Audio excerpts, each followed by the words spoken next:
G'day everyone, welcome to TF Live's coverage of the Season 24 Grand Final. This is the best sort of showing that Australian Team Fortress 2 has had this last season in the top two teams. Coffee Clock versus Big Chungus. Joining me for this cast tonight is the ever wonderful Beta, whose frag video you have just been watching. This is going to be a great game, Beta. You looking forward to some good TF2? Yeah, absolutely. I've been tracking the entire season, and it's been super fun. And it just really looks like it's going to be one of the closest final of like any league out there. Like ESEA wasn't that close. ETFTL ended up not being that close, but like I think this could be super close final because these teams they've been very evenly matched. And I didn't get to watch the second time these two teams played, but the first time was very close. And I don't know if I read the scores right or if I just misunderstood how it's done.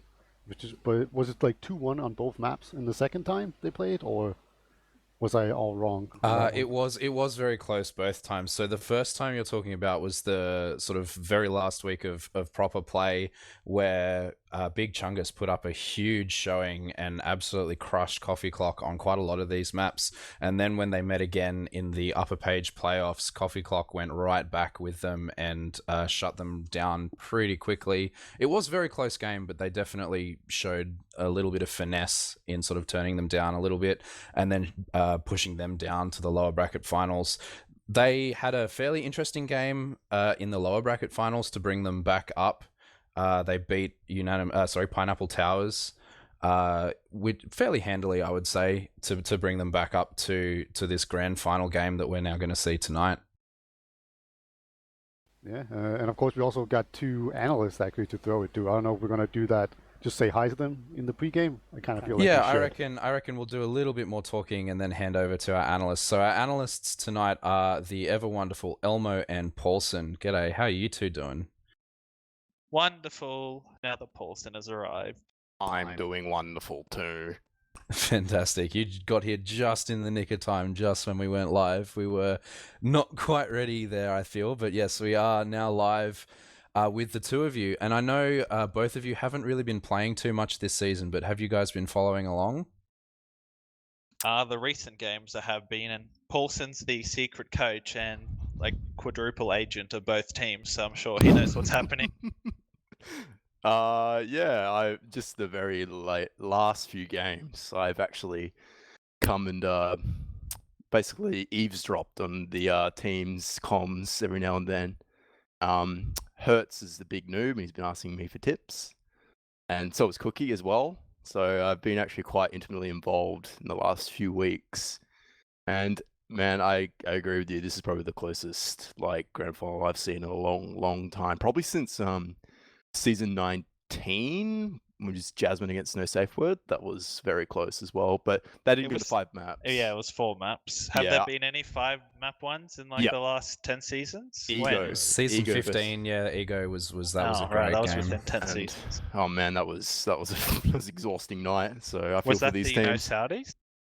Yep, that was the night. I didn't say that. You did. This would be pretty surprising if it didn't at least go 4, if not 5. Has there literally every map was like 1 or 2 rounds earlier, right? At Ego, or No, are you talking no, about this against season? these teams, yeah. Yeah. I believe every single game has been a 1-round difference win. I think the first logjam was 2-0, but it was Oh, like yep, you're literally right. the last minute because they had to push and Enrith dropped everyone because he's the best. But it's really hard to come up with a favorite. Honestly, there's advantages and disadvantages to both teams, which I'm sure we can get into later. But I honestly can't really pick a favorite to win this at all. Yeah, it's definitely going to be a really close game, and that's why we have you two in here, because you two really have that expertise in knowing both of these teams quite well, playing with a lot of these players before. We don't have server details just yet. It is going to be a best of 5. We may just sort of go down some rosters before anything else starts, and then sort of get you two to sort of talk about each player on these rosters, and then sort of their sort of strengths and weaknesses and how they would compare across each other team-wise, I guess. We might just start by going down Coffee Clock, I reckon, because that is the top-seeded team heading into tonight. The scouts in Coffee Clock are Sam and Cookie. And the demo man is red coat, side coat. Riot is the Roma. I believe they're going to be having, is it Varna Pocket? Or Yule Pocket It's even. Yule, Yule yeah. Pocket. And Doge on Medic. Is there someone on those teams that you reckon is the standout player, or do you reckon it's just like a cohesive ball that has come together over the last season and a bit of scrimming together? So are we talking about just Coffee Clock here? Yeah, Coffee Clock right now, and then we'll sort of compare in a second. Ooh. I think honestly it's a very rounded roster. I don't think there's really a star player in the team really. I think a lot of people might say Riot would be their best player. Do you agree with that, Elmo? I'd say Cookie Right or Doge probably. Maybe Yeah. Right probably just because he pounded last week probably edges those two out. Yeah, so probably Right. Yeah, 'cause he Riot's been was- having a massive season. That's Yeah. kind of why I brought him up. But Doge is also he used to be a big noob medic a few seasons ago. Still is, but he's gotten a lot better since, and I'm sure a lot of people actually would claim to him to be the best medic in Australia right now, and for good reason. He's an incredibly clever guy. Like, he really knows how to read the game really well. His mechanics are incredible as well, but he hasn't played medic in a long time, so I think he's still finding his footing a bit. So I know he's been a bit cocky this season, I would say. In fact, I think he's dropped more than Lock this season, which this is an achievement. I mean, a lot of the time I've been seeing him play, he'll often have moments where he will just be like AFK. Do you know if that's like a computer issue? I know a few games ago he dropped to a kill bind, I like he think just it's a kill brain bound. issue. I think he's just falling asleep at his keyboard. The same when he fell asleep, didn't show up to the grand final last season. I think he's just falling asleep. No, I don't have an answer for that. I really don't know why he's going AFK and stuff. I guess he's just busy. Busy boy. Yeah, we'll go down Big Chungus as well, and then we sort of compare the two after we've done it. The scouts on Big Chungus are Down and Lau. The demo man is Enrith. The soldiers are going to be Rocky and Hertz, and the medic is Locke. Is there anyone who sort of stands out on that roster to you as being someone who's been the sort of big driving force behind their success this season? It has to be Enrith, right? Yeah. That was a big Enrith, was Paulsen it? doesn't want to admit that one because he's better than Paulsen ever was, but Enough. it is true. Enrith is pound. I think that's kind of a big reason why they didn't win last week compared to the round 7, because Enrith absolutely destroyed. Other way around. What do you mean? Week Oh, they 7 lost was week 7. yeah. Yeah, they lost last time in 1 week 7. That's what I meant. Yeah. That And being Red said, Code kept up, but I feel like there is a player that's not talked about enough on this team, and it's Down.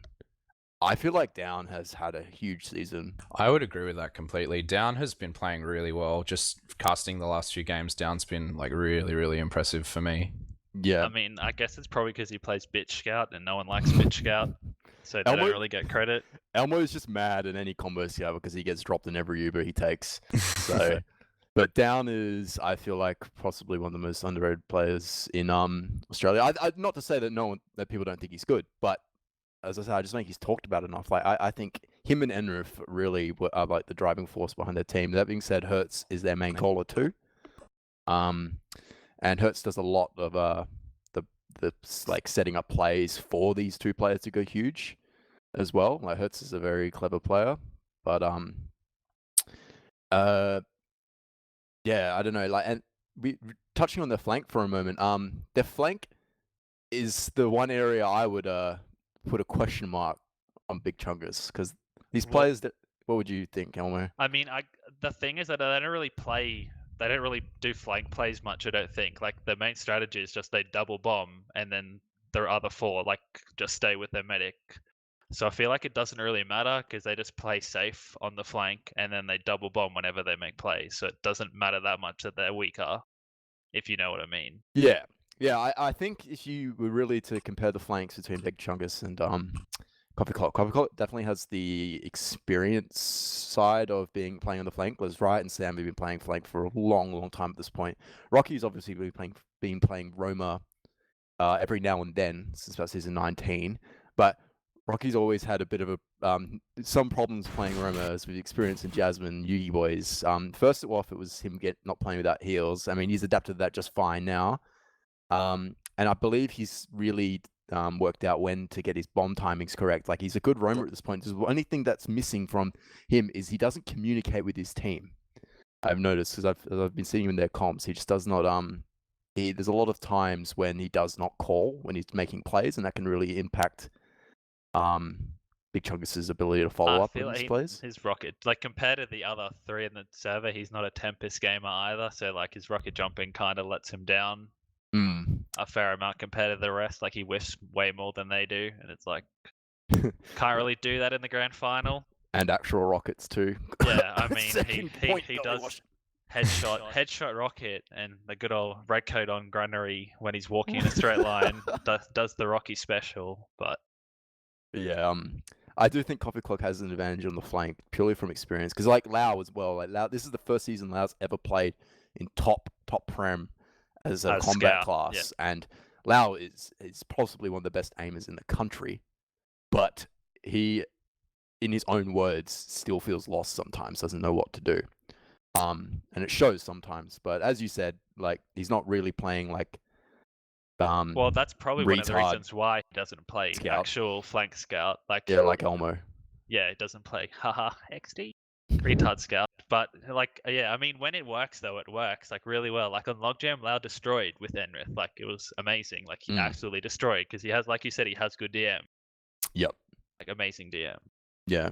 So when it works, I want to to hear you guys.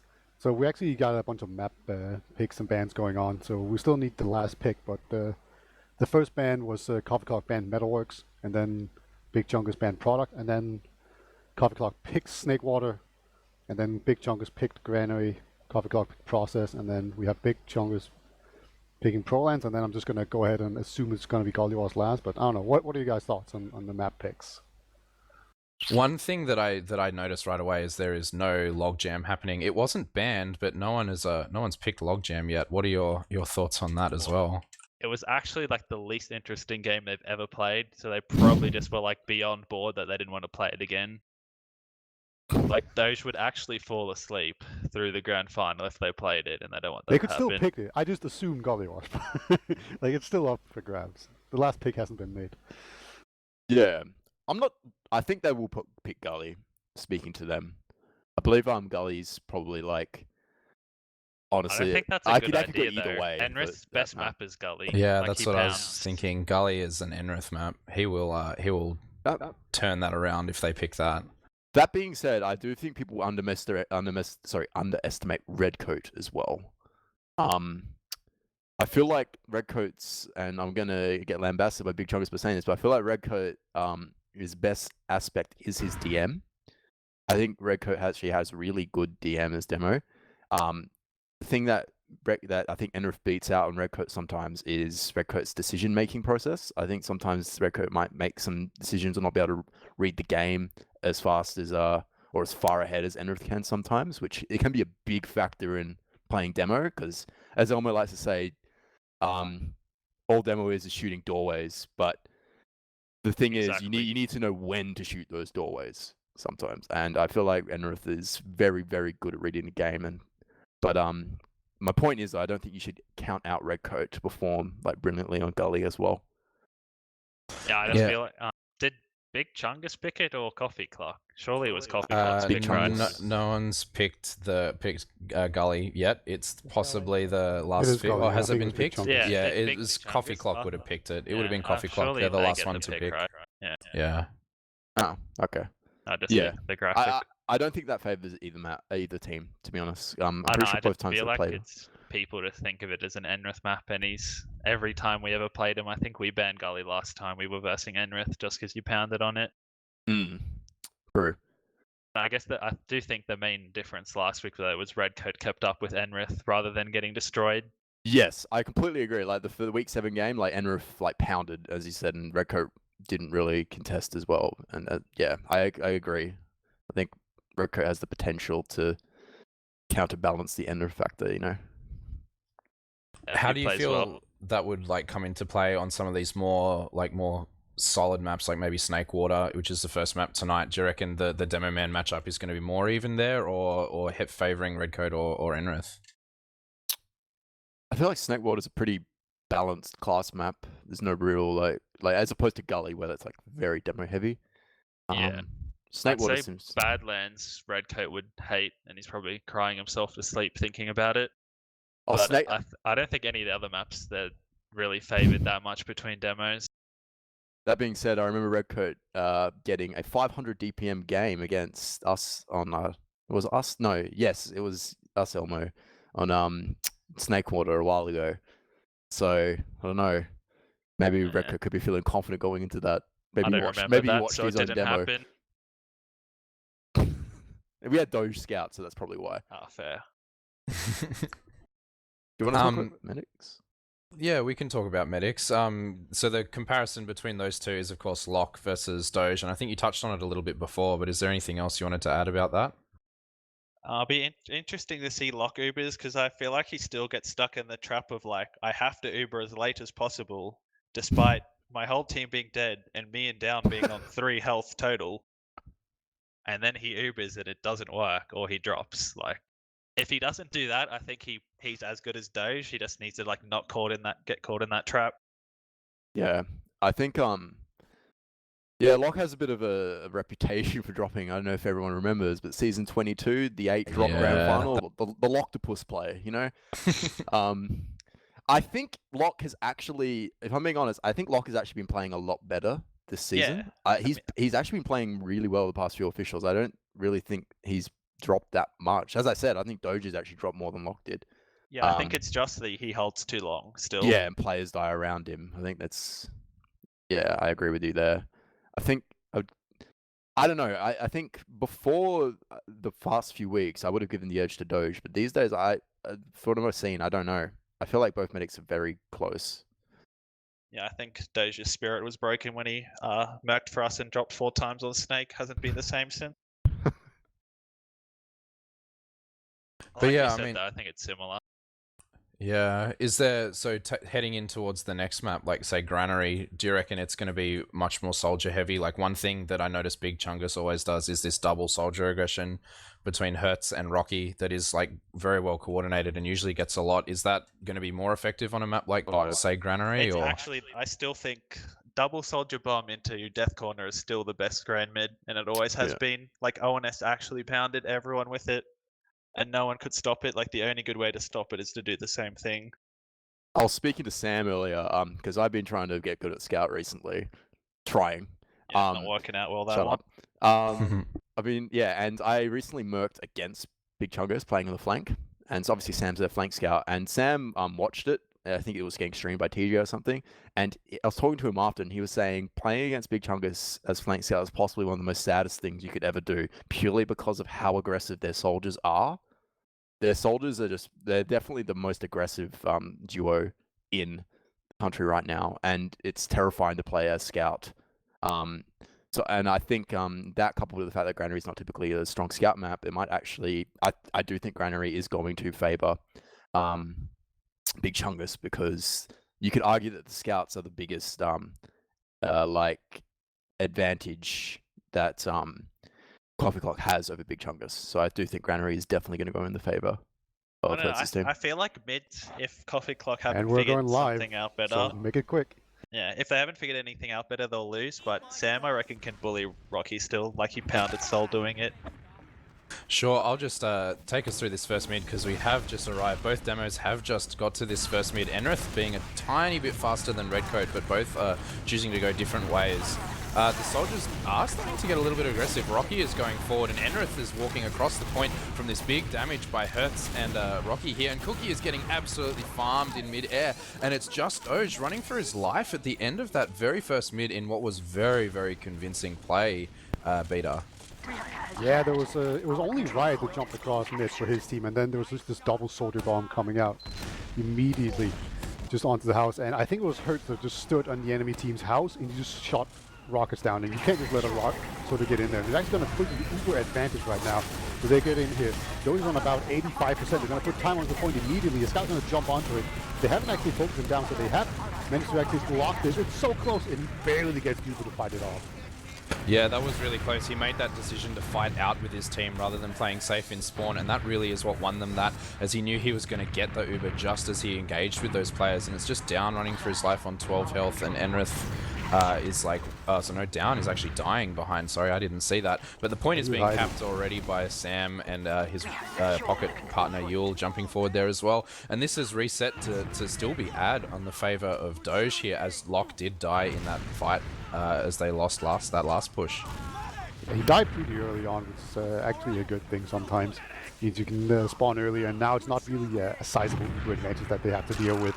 It's just basically the beginnings of a stalemate situation right now. You could do a dot push, but it would be very brave. Snakewater is one of those maps where it's pretty easy to kite it and just fall back and spam the entrances. But it looks like they are actually going to go for a push through the kitchen here. Yeah, I think Locke good.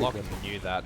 Locke was so far back grinding, and Rocky does the Roma special, question mark. He just frags himself there. Nothing else happening for it. They get the mid without actually trading any of these Ubers after Rocky just like clicking on himself, which was not what you want to see really. But they're already moving on this player ad. There's a couple of players trying to poke down lower here, and this is Yule going in for a big bomb onto Locke. Locke takes quite a lot of damage. Oh, Wow. he's so low. 2 health. No! Then he drops to a pistol from Sam across the map. Oh no.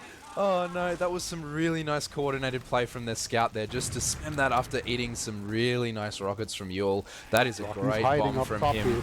Let's see if he can avenge his medic. Looks like the answer is no. He's just going to get the airbox or skybox there by both scouts. Enrith may get caught. Enrith does get caught from Riot there, actually. That was a really nice bomb from him, and then the stickies from Redcoat just to keep him juggled in. Hertz rather is jumping backwards now as they are trying to regroup on this like full Uber disad, and the Uber is already committed in onto last. So much damage. Yule coming in with that bomb there. Riot is the only one that goes down, and that is a complete wipe, and the first round has gone to Coffee Clock. That mid got turned around so quickly, Beta, into some really, really interesting play.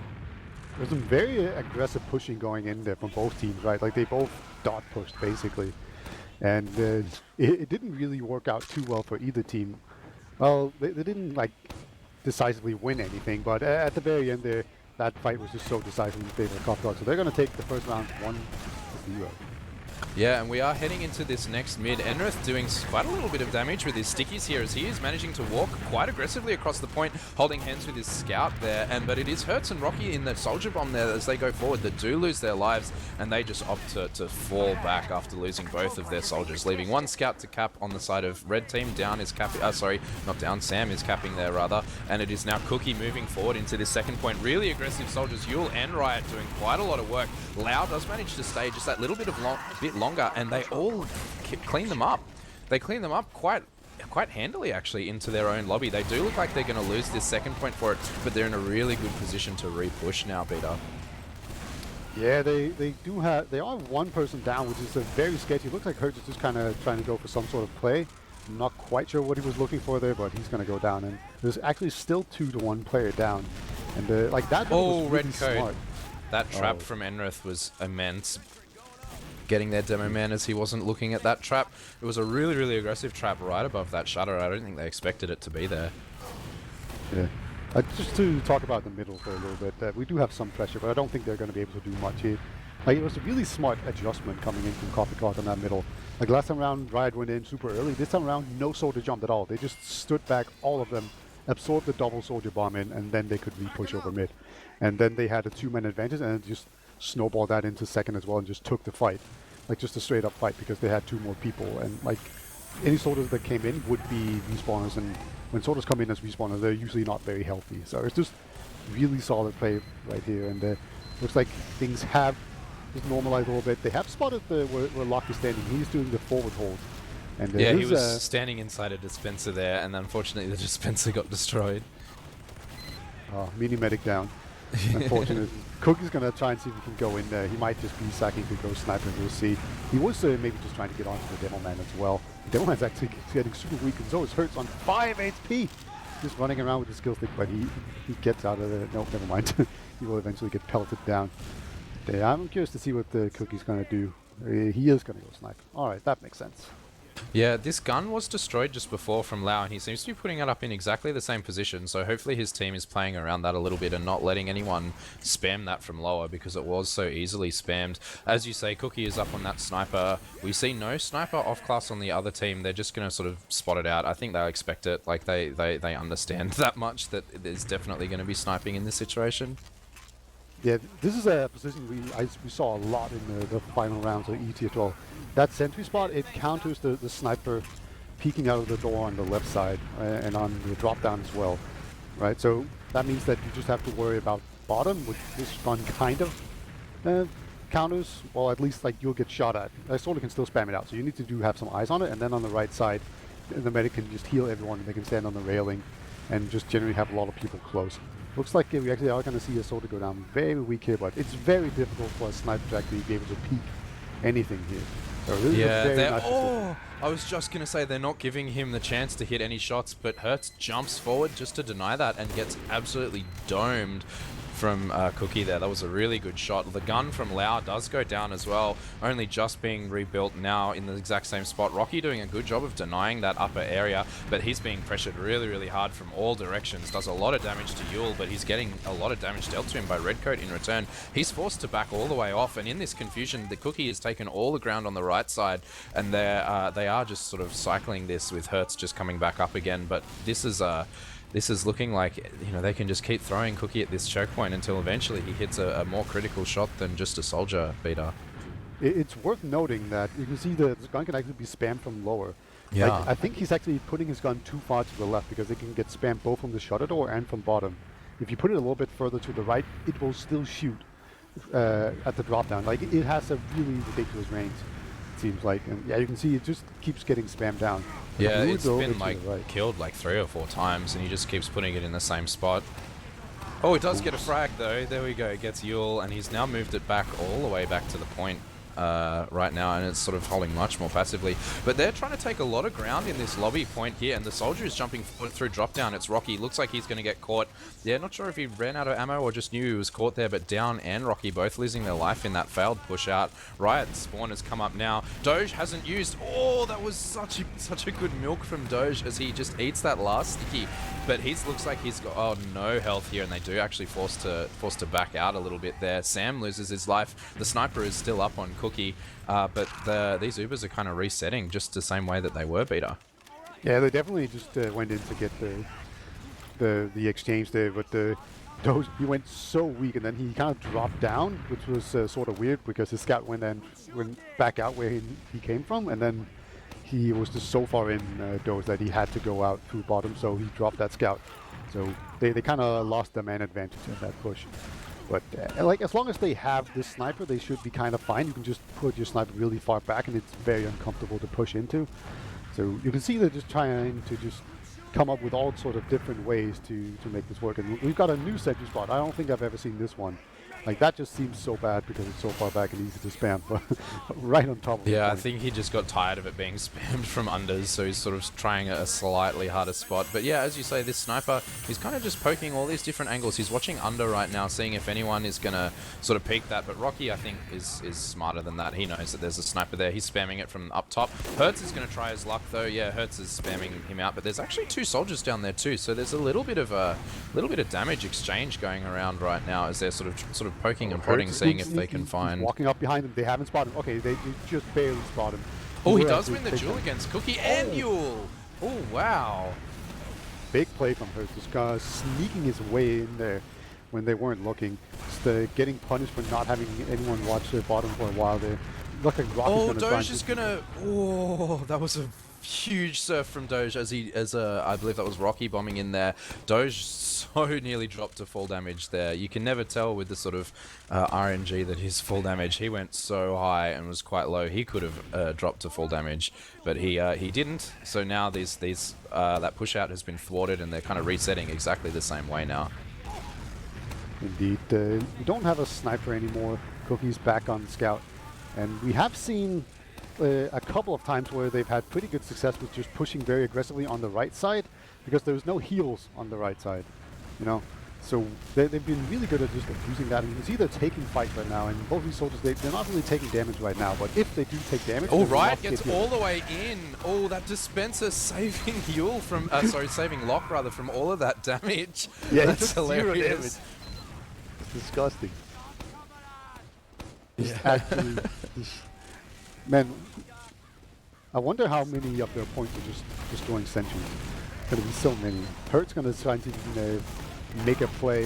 Rocky got taken down. I think both soldiers they were going Enrith for it. is super actually low. so weak. Yeah, Enrith gets caught. Wow, that's some really nice heads-up play. They're going to take a trade off that, definitely. Cookie is really, really far forward, all the way in Locke's face, and that trade does come out here. But the gun is still up, and they're sort of not really taking too much ground here. Cookie's just sort of trying to splash some damage around. They're choosing to fight this post-Uber situation. Cookie gets absolutely farmed. Hertz does lose his life though. Yule does lose his life though. They're 3 down right now, and it is just Redcoat running for his life. Nice pipes on down to keep him alive, and the arrows from his medic as well. Riot is up on actually Spire right now, just as they're losing this fight, and he's on the back cap. He's standing there. Is he going to get it? He's going to. Oh no! Enrith and Lau coming back right at the very end. That was like a bee's genital from being capped right there. That's the exact amount of distance I was going to say. Yeah, for sure. Extremely close right there. He was actually trying to move forward there, which is really smart because you can actually body block right when people try to get onto the point. If you go to the edge of the point so they hit you sooner, but you block them from the point, it will work out really well. But yeah, as it is, that was extremely close. Really clutched there by Enrith, I believe, who actually just managed to get his little toe just barely onto the point to block it. A great job by him. And also a pretty clever play by the Spider, right? Like they just took that really aggressive engage, and then they were pretty likely to fail it because they were down a soldier. But then it was all part of the master plan. And now we got a big suicide coming in. Look at this surf. He's so weak and he gets down. Yeah, He Doge should've popped did that. not want to use there. His whole team was around him. He didn't want Rocky to have time to reload that last rocket there, because he fired 5 rockets in that, including the ones that he used. And yeah, Doge doesn't pop to that, unfortunately. But he does manage to drop, and this is, as soon as their spawns come up, this is a very commanding position for Big Chungus to be in. This is very possible to convert to a last cap here, Beta. Yeah, Riot's in a pretty interesting spot. He's like way further forward than you'd think. And Look! Sam somehow, No! what? Sam was just like in between 8 players. I'm pretty sure that's the right amount of people. And he just somehow dances around everyone and just 2-shot the medic. That was That's absolutely incredible. crazy. In so impressive heads up play from Sam, just to be in there. No one expected him to be super quick there, I think, and he just drops Lock, and that's 2 drops each side now, and they're sort of going around. And it's what was such a commanding position has just turned right around for them, and they're just going to grind up their ad and then get ready to move this right onto mid here, Beta. I think they're not even going to wait for it to be fully built. I think they're just going to kind of dot push it, so to speak. Like Lock is on 50%, so they need to be pretty quickly. It looks like they're going to try and go kitchen. We've already seen 1 medic drop in there, so they're going to go the other way. Clever move. Don't want to make the same mistakes as their opponent. And they've actually just pushed everyone so far back. Hertz is going to trade with Yule. Basically the classic roamer trade. I know Yule is not a roamer, but it's basically the same thing. When 2 soldiers fight each other, they just tend to die. Yeah, this Uber is now coming up even on both sides, and Doge is actually forced quite far back, actually, and it looks like he's going to be forced to drop a couple of his players as he was forced really far back. Yeah, that's both scouts going down. They are getting right out here. Doge is getting out of dodge right now. He's leaving in blower. Ooh, Yule Rocky gets a got nice... the air pipe there. So he was really trying to catch out the demo man, but yeah, it looked like he was the one to get caught out instead. Good push in here though. They look like they're thinking about going forward with 1 man down. They decide against it. That's smart. And now it's just a matter of will Crack not they have the Crack Clan tag. This is a noise. The coffee clock. CC, yeah. Yeah. And like the double slash, like that's the old Crack Clan tag for sure. Yeah, definitely. I'm gonna probably call him Crack Clan more times than I care to admit this cast. But yeah, it's even Uber, so they're just settling in right now. And then they might send in some Suiciders, they might just sack a scout to go sniper, maybe some sort of combination. We've already seen Doge drop in this very situation, you know, where a soldier just got to get 5 rockets off, and Doge, he's shown that he's not willing to pop. Or maybe he's gonna change his mind now. Yeah, maybe he's had a little bit of fear put into him by his team not managing to clean up that soldier, so he made do something. Actually, Rocky is in a really good position. Rocky does a lot of damage to Riot there. Unfortunately, nothing comes of it as they are all sort of resetting their Lao is taken down quite low in that fight too. Lots of low health on blue team there, but unfortunately nothing comes of it, and we do see this reset to another stalemate here. As you said before, they could sort of change this out, get a sniper up, but they are just sort of poking and prodding as we've seen a couple of times before, just on this sort of mid to second stalemate that we're very used to seeing right now. They're actually pushing in very aggressively through grass, and they're just going to use that distraction to come in here. Rocky does a ton of damage, will actually end up with the demo dying to the spam following that. So now they're just being super aggressive. They want to take the trade. Ghost goes down to like 10 HP once again. And this is actually a pretty decent trade. He didn't flash at all, but he popped earlier. And now Hurts is going to come in and put us on a ton of pressure. Actually, it's going to be Enrith going down, and now there's people in front on the back. Soldier's going to jump in as well. Locke's going to dodge it perfectly, but he actually gets arrowed down by Doge. So wow, they looks like Big Chungus, they're going to win the fight, but they might be in danger of losing the war here. But they're just going all in here, hoping the respawners cannot get there in time. Redcoat is doing so much damage. Holy crap. Redcoat did so much on that last push, and just the spawner and that scout coming in, just cleaning everything up. That was a clutch hold from Redcoat there. That was really impressive. I mean, it is what Demoman excels at. They're at the last doorway. He puts all his stickies on the last doorway, and they all sort of explode, but he did so much work there. That was crazy. Yeah, he needed to do that as well. It was actually, I really liked the play coming out for Big Chungus because they knew that they had a player advantage. They knew there were respawners about to come in, and they knew the medic didn't have Uber yet. So they needed to kill them right then and there because their own medic was dead. And it didn't quite work out, but you know, it does require the demo to just go huge and go in and get the work done. But they're actually going to move in here through grass. They're moving into middle. Looks like Soldiers has to be completely warded off. No one has died at all, so they're going to get middle for quote-unquote free. They're going to lose the Uber advantage, but they didn't have to use Uber to get mid, so that's usually a good result. They're actually moving this forward. They may think it's just a little bit more ad than it is. They're ready to take this through grass already. Enrith is super far forward, spamming that out, and that is the Uber force, and now they're trading them in this lower grass area in the house, and Redcoat does lose his life. Doge doesn't want to flash him there. Unfortunately, he was a little bit too far forward, but the flank has come in. Hertz and Lau doing so much work coming in there, cleaning up the medic, and now everyone is such low health. Cookie gets absolutely farmed by down, having a 3k coming into that mid. That was really well played by the flank on Big Chungus there, and then the being sort of pincered there by the combo really quickly. That was some calculated play, and we do see Redcoat in the spawn door. They know he's there, the stickies are there, and I believe, is this a pause right now, Beta? It is indeed, and like Redcoat, he was so close to actually walking out of spawn there. He like took 2 steps out, the door was really close to closing, and then he just like saw those 5 players coming running towards him. He was like, no, I'm not getting out of here. He just barely managed to walk back inside and survive. So he took a little bit there. So yeah, it's that was a really strong like blob fight there coming out, like just a big team fight win for Big Chungus. That's definitely something to take away there, like for sure. It's a really good form from them, and it's only 1-0. They have every chance to come back. Yeah, and with about sort of 11 minutes or so left on the clock, there's definitely time for them to get into a much more commanding position. To right now, it looks like they are in a huge position to take this round. They have the Uber ad, they have everything in position. The spawners will come up by the time they're ready to push last, but they're going to be not really enough time for them to set up any sort of level 3s or anything. And this is definitely a winnable position for them right now, Beta. Absolutely. It's going to be a little bit interesting to see how well Locke is able to build his Uber. You know, it could be if they have to delay a little bit to get the Uber in time, that could be really bothersome. But just looking at the health total, it looks like everyone's mostly healthy, so that means that some extra health or some extra building could be in order there. And I don't think Redcoat's going to do anything. And it's actually pretty interesting. They could actually go forward and before he even gets in a proper sticky trap. That's some doors opening there. All right, we are back again here. There's actually a lot of people in this forward spawn right now. Yeah, there you Oh go. yeah, it wasn't as capped as it looked. Because it just keeps capping and pausing. Right. Yeah, sure. There's actually their whole team is basically in there right now. They're still trying to bust it. Yule is on this pyro, seeing what he can do, but yeah, everyone does eventually choose to back spawn.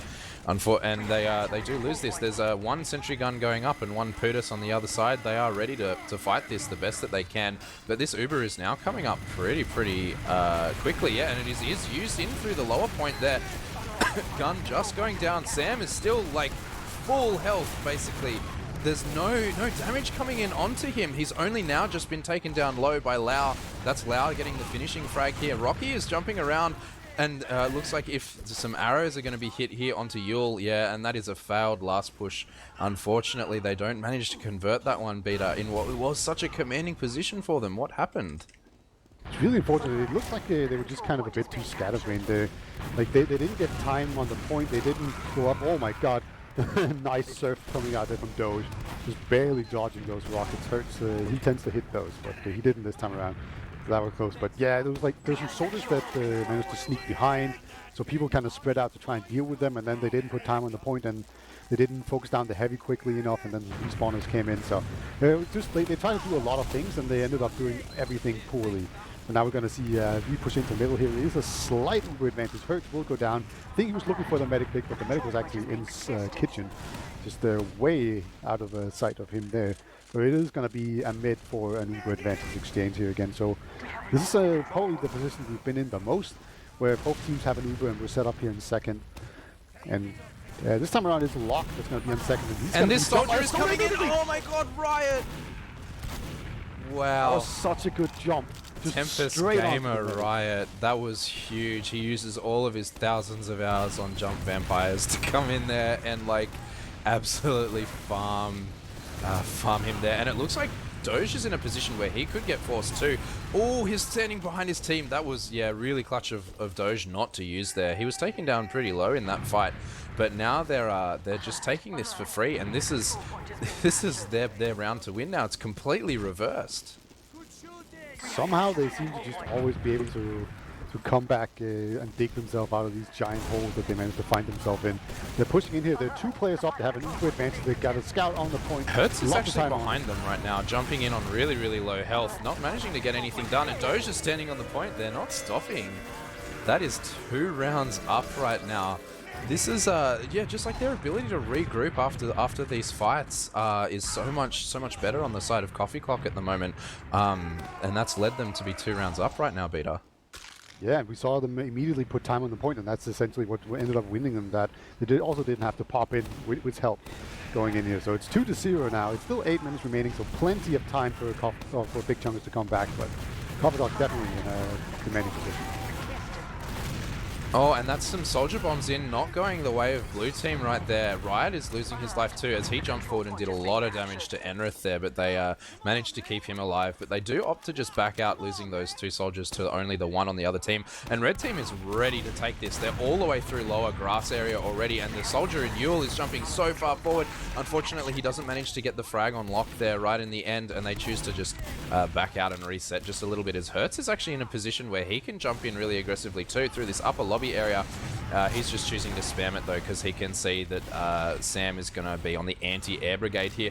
They do actually choose to Uber in on this even Ubers exchange here. They feel like, I think they have to do something right now.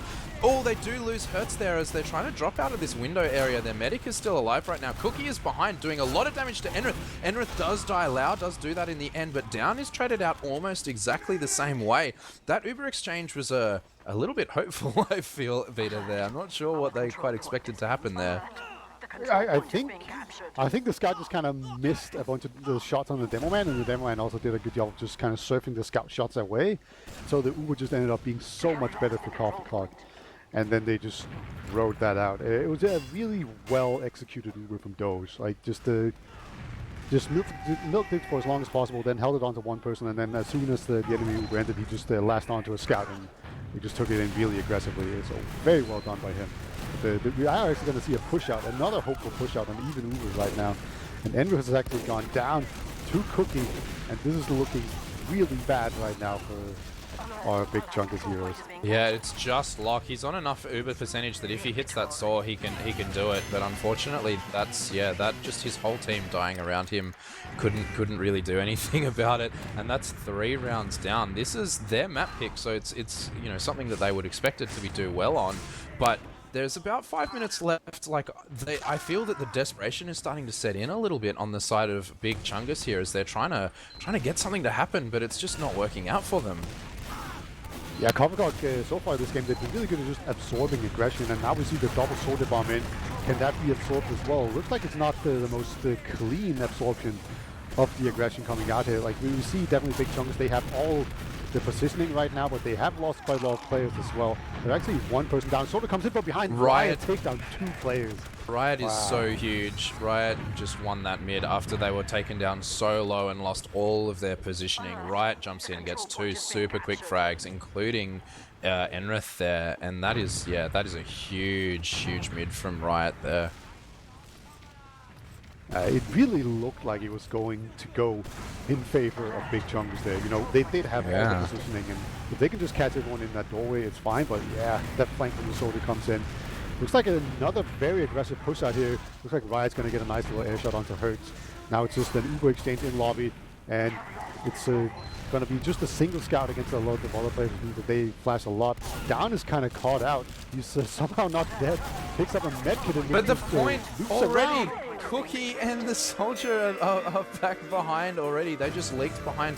They really wanted to stop that second push. They were just like, look, this is our last time. We have 5 minutes left. We need to stop this. We have to go out.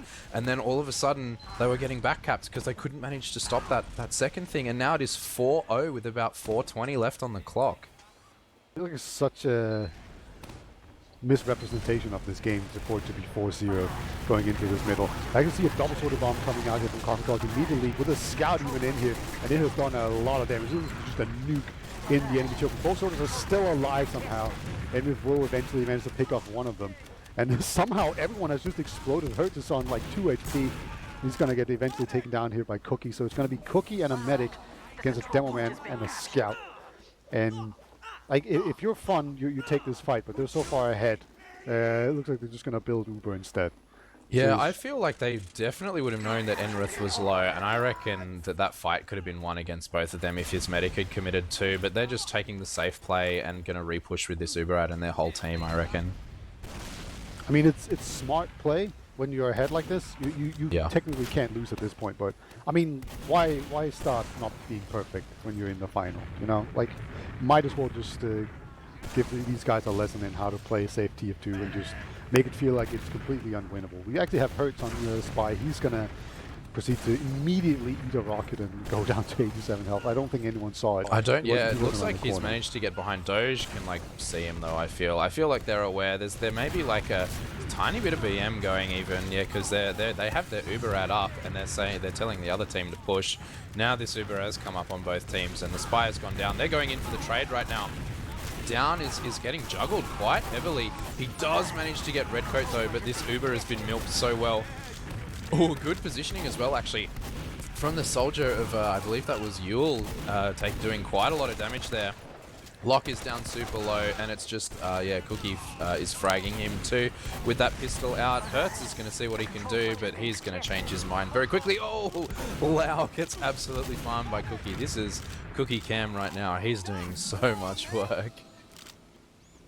Absolutely, indeed. And we really just see, it looks like Coffee they're just completely fine with just sitting back and just getting a superior Uber out of the, like we see Doge just milking the Uber so long. This time around he actually ended up dropping the demo man, but even then it didn't even matter because he milked it so much and they just won the preceding fight. And then Cookie and Sam have just had an absolutely amazing game. You see Cookie actually with 3 dominations right now. And they are an Uber advantage as well. Sam's going to take a 1v1 with Lau, actually lose it on the flank. So that sucks. And then he's going to go in and kill Yule as well. And actually somehow they've lost so much. Joe's going to barely get it. Lock drops too. Lock drops again. Oh no. I feel that they're demoralized a little bit right now. This 4-0 with about a minute and a half left. I reckon if I were Coffee Clock right now, I play this super close. Doge is big penising this as well, and he's not popping to anyone. Cookie. He's on a 10 kill streak. Just for He's your gonna reference. get Hertz too. Yeah, Hertz unfortunately just rockets himself to death there. They want to push this last with a minute left. They're just gonna do a big off Uber push here, I reckon. They're gonna try for the 5-0. There's nothing against it. Might as well. Like, if I'm Cookie, I'm just trying not to die here. Oh, no. That's so annoying. Oh, never mind that. I think that good. Alright. Looks like Soda's going to see if he can come at her. Rocky cannot quite get the kill. And there's only 1 minute remaining, so they might just decide to push it even though it's not too smart. And actually, Ender's going to get taken down to Yule. Aggression actually pays off there. I thought it was a bit too aggressive, but eventually he's going to get taken down. Riot's going for the back cap. Riot's going for the absolute BM back cap right now. His whole team is coming back for him. Oh He's my going to God. lose his life. He does hit a nice rocket there, but yeah, does lose his life, unfortunately. Yeah, just styling on him at this point. Lau's gonna take another 1v1 there with Cookie and actually wins it with the help of Perch, who just jumps in with perfect timing. Uber's gonna come out here, see if everyone can run out. Locke is not fast enough. His small German legs cannot carry him with the speed that he requires to survive. Sam's gonna come in there just to clean up. Like, Sam in these post-Uber fights is just so deadly. He just walks around along the ground, never misses, and then that's gonna make it the end of this game 4-0 in favor of Coffee Clock, with a very close game early on, but then it just kind of snowballed out of control at the late part of it. Yeah, there was definitely, like, even though it is 4-0, like, I reckon this game was definitely a lot closer than the scoreboard may let you know. We may hand over to our wonderful analysts just to sort of go over some of these logs and what you reckon happened with this game. You two around, Elmo and Paulsen. Yep.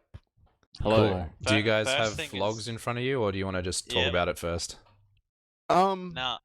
Elmo's got something he wants to say. All right, sure. Yeah, Rocky went 4 for 23. Just thought I'd bring up that XD to start with, so we can all have a good laugh at him. Oh, after we laugh at his KD, look at his damage though. It's actually pretty respectable. So, me and Elmo were talking about this, and we're thinking that it means Rocky isn't actually underperforming. It's nothing to do with his DM, but it seems as though his team is completely out of sync with him. That's the problem. And I know they've typically had this problem in the past in Snakewater mids, where it feels like Rocky's being baited, but you don't really know whose fault that is. It's entirely possible that it's because Rocky's not communicating when he's bombing, and I know as I was touching on before, Rocky does have a problem with not really communicating in advance what he's doing. But I don't know, it might not be that. Maybe the combo of Big Chungus is playing a bit too passive, and he is communicating. Yeah, I don't know. I Well, feel the like medic died 10 times to 2, so I don't know about that. Yeah, and Yeah, I believe J-Lock had a bit of a one of Doja's deaths was a drop, and so the other one must have just been some sort of bad luck moment, I feel, because he's been playing so well. Well, I would argue that how many drops did Locke have? Three. Yeah, Three. I would argue two of those really were I'd say the opposite. I'd say 2 of them were okay. I would say the first one was just unlucky, getting pistoled across the map. Yeah. I feel like because the soldier died at that point and Locke was very low health. I didn't see what position he was in. Maybe I missed that. The He was problem far is back. He he was very far back. surfs Yeah, under like- is the problem, so they can see him easily. Like I he always guess. does that shit surf under. I feel like that's the one you could debate either way, but the one where he gets caught out by Sam, I feel like that. I understand why Locke would drop there. Like, it's one scout in the middle of 5 players. Yeah, I don't know. I probably wouldn't have used there either. And what was the third one? That was There you go. You got Sword of tempted by Tempest. Riot. Oh yeah, Yeah, They he got got 2 rocketed. That was as I farmed. believe with that's the just DM. lack of respect, I guess. Yeah, don't drop the idiots. Yeah. Exactly. But the one from Doge was actually really dumb though. I Yeah, think me and Elmo both that's agreed like that was 100% not respecting Rocky. that was just so Rocky literally He had time- reloaded so many Yeah, rockets. Rocky was point blank in Doge's face, and Doge was on like 30 health or something. And I guess Rocky has missed that rocket before, Gully Wash, but Yeah. I wouldn't count on him missing that every time. Yeah, and I feel like he had time to reload like literally 2 or 3 rockets inside, and there were like 3 players around him. If I were Doge, I'd be like, why is this guy not dead yet? Like, he has reloaded so many times, and like, you know, I would, like, if I were him, I would just be like, that's my team, not me. But at the same time, it's like, Yeah, if he's on your head and you're on 40 health, though, it's still kind of on you to just right click and not die. And you're Yeah, Yeah. like not I'd lose rather the game. you'd rather right click and then say my You team's guys terrible. are fucking terrible. Yeah, but you still have the Uber, like, instead of pulling like a Brutalix or something. Just want to bring up the overall damage stats too. Big Chungus got raped, but they outdamaged them by like 3k almost. That kind of like points to them not being synchronized as well.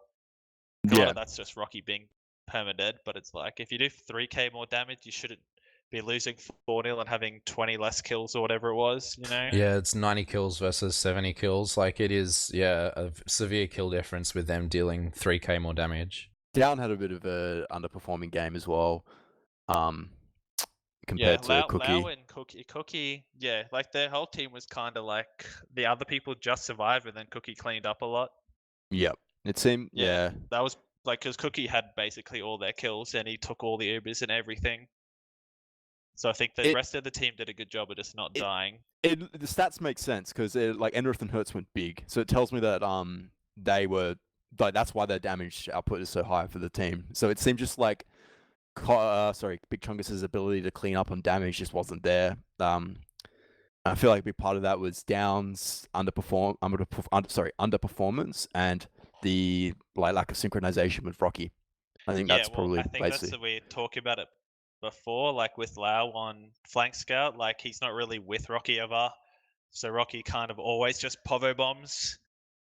Yeah, but I don't think it's just on Lau to follow not up on just Rocky's Lau. bombs. On bombs specifically, I don't think they help them enough. Like Rocky always just has to like Tempest triple headshot midi Doge to get the kill. Like that time he killed him, he had to like surf off his head like 4 times and reload a lot to get the kill. Because not a single other person even spammed at Doge, and that's really bad. Yeah, and as I said, like, is that because Rocky's not calming or the team's just playing surely passive? for a normal bomb he would be calling. You'd be surprised. I've been in the mumble before. It's not just that though. Like at mids, there was one mid, I think it was round 3, where they double bomb, and Enrith was still really far back, and Down and Lau weren't close at all. So Rocky and Hertz literally just both died, and they got raped. It's like that's a pretty bad team like sync issue. I just want to bring up quickly that dispenser armor. Oh, brain as fuck. That dispenser and armor on last. He had 5 minutes to set stuff up. So. That was pretty good. Like that bomb that Riot did in and just killed the dispenser and absolutely took no damage onto Lock. I don't even know if it's even possible to take damage when you're sitting in a dispenser like that. Like, I think the dispenser has to be like destroyed, or you have to be poking out of it a bit. It's like level 3 body armor, dude. Yeah, that used to be the play on Gravel Pit, right? You just had the medic sitting inside the dispenser. Yeah. Just need to do headshot rockets. Do the Rocky rocket. If only Locke could walk around with that dispenser armor all the time, maybe he wouldn't have dropped. Love you, Locke. Don't jump off the west gate, please. Oof. What do you think is going to change here on Granary? I think they just have to be more coordinated. Like, I think they did enough to win. Like, I mean, we're like kind of underestimating Coffee Clock here. Like, they did what they needed to do. Basically, like they weren't perfect and they didn't play incredible or anything, but they did enough. It just really feels like the synchronization with Rocky is what needs to change. Like because as Elmo said, those damage stats, you shouldn't be losing that. Like it, and Rocky's. You shouldn't be losing 4-0 at least. It should be close. Yeah, like it really just seems like a synchronization issue. And the last pushes were really bad, right? There was only one last Uberad push, wasn't there? Am I wrong? Oh, I thought there were 2. There were 2. There was a couple, And they did nothing with the first one, and then the second one was, I don't think it was as bad, but there was the one right at the beginning which they like tied. And then the second one. We are actually just going to cut you off a bit here. We are heading into our first mid of Granary right now. So Redcoat is actually beating Enrith to mid by quite a lot, going this upper area. He's just charging stickies, not knowing where to put them. Oh, and Mike Sam is right in Enrith's face so quickly. He's dueling Lau right behind. Lau actually does win that, but Locke and Rocky both go down super fast, and this is Hertz bombing in just as a sort of final desperation play, but he doesn't actually get anything there, and the 2 players in Lau and Down are both coming really, really far forward. Cookie hits that. He's owning a lot, and all of these binds coming out of Cookie. There's a little bit of BM, I feel. He's flexing a little bit on these players here, Beta. He's feeling himself that for sure. And let me just say, Coffee Clock, they hate demos. It seems like, because they had like 3 different plays going on in that mid just to see if they can take down Envith, and eventually it was Sam that actually ended up taking him down. But we saw Riot actually jump in super aggressive up onto the high ground. Immediately, he did some sort of cool rollout and jump to just get up there super quick. He didn't actually catch him out there, but Sam did instead. So that worked out really well. We actually have a pretty big Uber advantage, and so far they've been very slow to actually make use of it. Yeah, it looks like Inside, they're not actually they're breaking uppers now. Control point is being captured. Yeah, They're actually taking this for free even. Oh no! Enrith trap! He is... his traps are doing so much work for his team, and that is 1 drop already on the board for Doge. It's almost... I think that was the bucket. Yeah, I'm not sure. It could have been up above the door. I'm not exactly sure where it was, but he did lose his life there. Actually, they've changed it now so that there's no above the door even on this map. But yeah, that was 1 death for Locke and for Doge, and a drop there even. There is a lot of messy fighting going down there, so sort of trying to see if they could make something happen here. But it is Redcoat. Looks like he may get caught out a little bit. No, those stickies are dead, and it was all just a distraction as Riot goes in. Hurts middying him there, not having any of that fight there. And they are ready to push with this Uberad. Now that Riot's down, I feel that they're ready to get in. And it does look like they are through the upper area. This soldier is shutting down Yule really, really quickly. Yule loses his life to Hertz, and now this point has been recapped. There is a little bit of fighting happening in this lower area, actually, and this is Sam seeing what he can do. He's such low health. He takes that duel with a soldier on like 5 health. He knew he was going to die. He just wanted to do it quickly so that he could regroup with his team there. But this looks like the Ubers are evening up a little bit, but it is going to be a close mid fight as we come into it again here. Cookie is going forward, getting ready to be charioted into it already, actually. And this trade has come out in Death Corner. Enrith taking a lot of damage, being forced of that second flash. Cookie flicks around and absolutely owns Hertz as he's trying for something a little bit cheeky. And they are choosing to back out in the side of Big Chungus here. They feel like they've lost this fight. But the soldier aggression is coming in super, super aggressive. Down Lau, both losing their life. Enrith hitting 1 sticky to clean up Riot as he comes forward there after that frag being traded. But now this is 3 down. Hertz only just spawning now, and this point is going all their way. Ubers are still pretty even, but this point is definitely going to get capped. And they smell Enrith being a little far forward and see if they can get something actually before they cap that point. But yeah, now we have a Putus coming up on last on the side of Big Chungus. Just a little bit of off-class action, which is pretty much still an even Uber's stalemate situation. Sam being sneaky, actually just gets his way into the window and just comes in behind Rocky and takes him down, just shoots him in the back. They are unfortunately at a slight Uber disadvantage, but they might just use it to get some sort of suicide in. Right, he will die. I think he was trying to get a jump in, but... There was a little bit of a distraction actually as Sam came in and started playing the point too. Yeah, so they do choose to double sack there. They're holding actually quite aggressive for having sacked 2 people. They look like they still want to trade on Redcoat here. They're coming in here, trading on down here. They force the pop out of Doge just there, and the stickies are coming up behind them, and they're juggling lock in. Some really nice stickies actually, but the Uber's faded and down is still in the face of Redcoat, and Redcoat does lose his life. Hertz gets traded out really, really quickly. Oh, Riot and Yule both combining for some really, really quick frags. Sam and Riot combining right at the end there, and that is a wipe on the side of Big Chungus. That was some excellent coordinated aggression coming out from those soldiers there, Peter. It looked like we almost had a superior Uber coming out for Big Chungus, but at the very end, both soldiers just came in. They were playing it really patiently up top, and just making sure that that was all clear, and then when the Uber ended, they both went in there. And in general, just Doge has had much better Ubers going on, and then they are winning the team fight because of it. So that's definitely been a theme so far. It's like the Riot discipline in the past time around. Yeah, Yule is actually taking the aggression onto their upper the area there. Riot does lose his life. Yule is still alive behind, but Hertz and Rocky are both getting cleaned up by some nice stickies there. Yule goes down behind, but there's all this damage coming in, and it's now Cookie and Sam combining all the pain train nearly going out onto the frag on lock there. But yeah, that was a much more slower calculated mid there. They sort of sent Enrith, sorry, not Enrith behind, I should say, Yule behind onto Enrith, and that kind of like forced a sort of split decision from them, as Yule was just staying alive and not getting cleaned up, as both of the soldiers on the other team just got cleaned up. And now we're setting up, actually Hertz dying already before I can even finish my sentence. Hertz has already died, and they're taking upper really, really quickly onto this second point right now, Beta. Alert. Yeah, just getting that soldier up on the high ground, just allowing him to sit there for so long. It's just a really mid-losing move, essentially. And it's just like either you need to go forward so he doesn't have any effect on you, or you need to just deal with him immediately, because otherwise he will just spam down on you. But they didn't do either thing, and now they're going to have a full Uber advance. Going to move in here onto last. Looks like both soldiers have IP snuck behind. It's Heavy's going to see if he can get into spawn in time. Looks like he can. Just barely. Cindy gonna have to take down. Scouts on the point, immediately putting time on it. It is being sneaked up, and now the soldiers come in. Big bomb in there from Hertz. He has snuck behind, and eventually everyone's gonna get cleaned up. Really nice hold coming out of him, Big Chungus. Yeah, that was actually really big from both Hertz and Rocky. Rocky bombing on the combo just as their Uber fades, and Hertz bombing on the flank side and cleaning all of those up.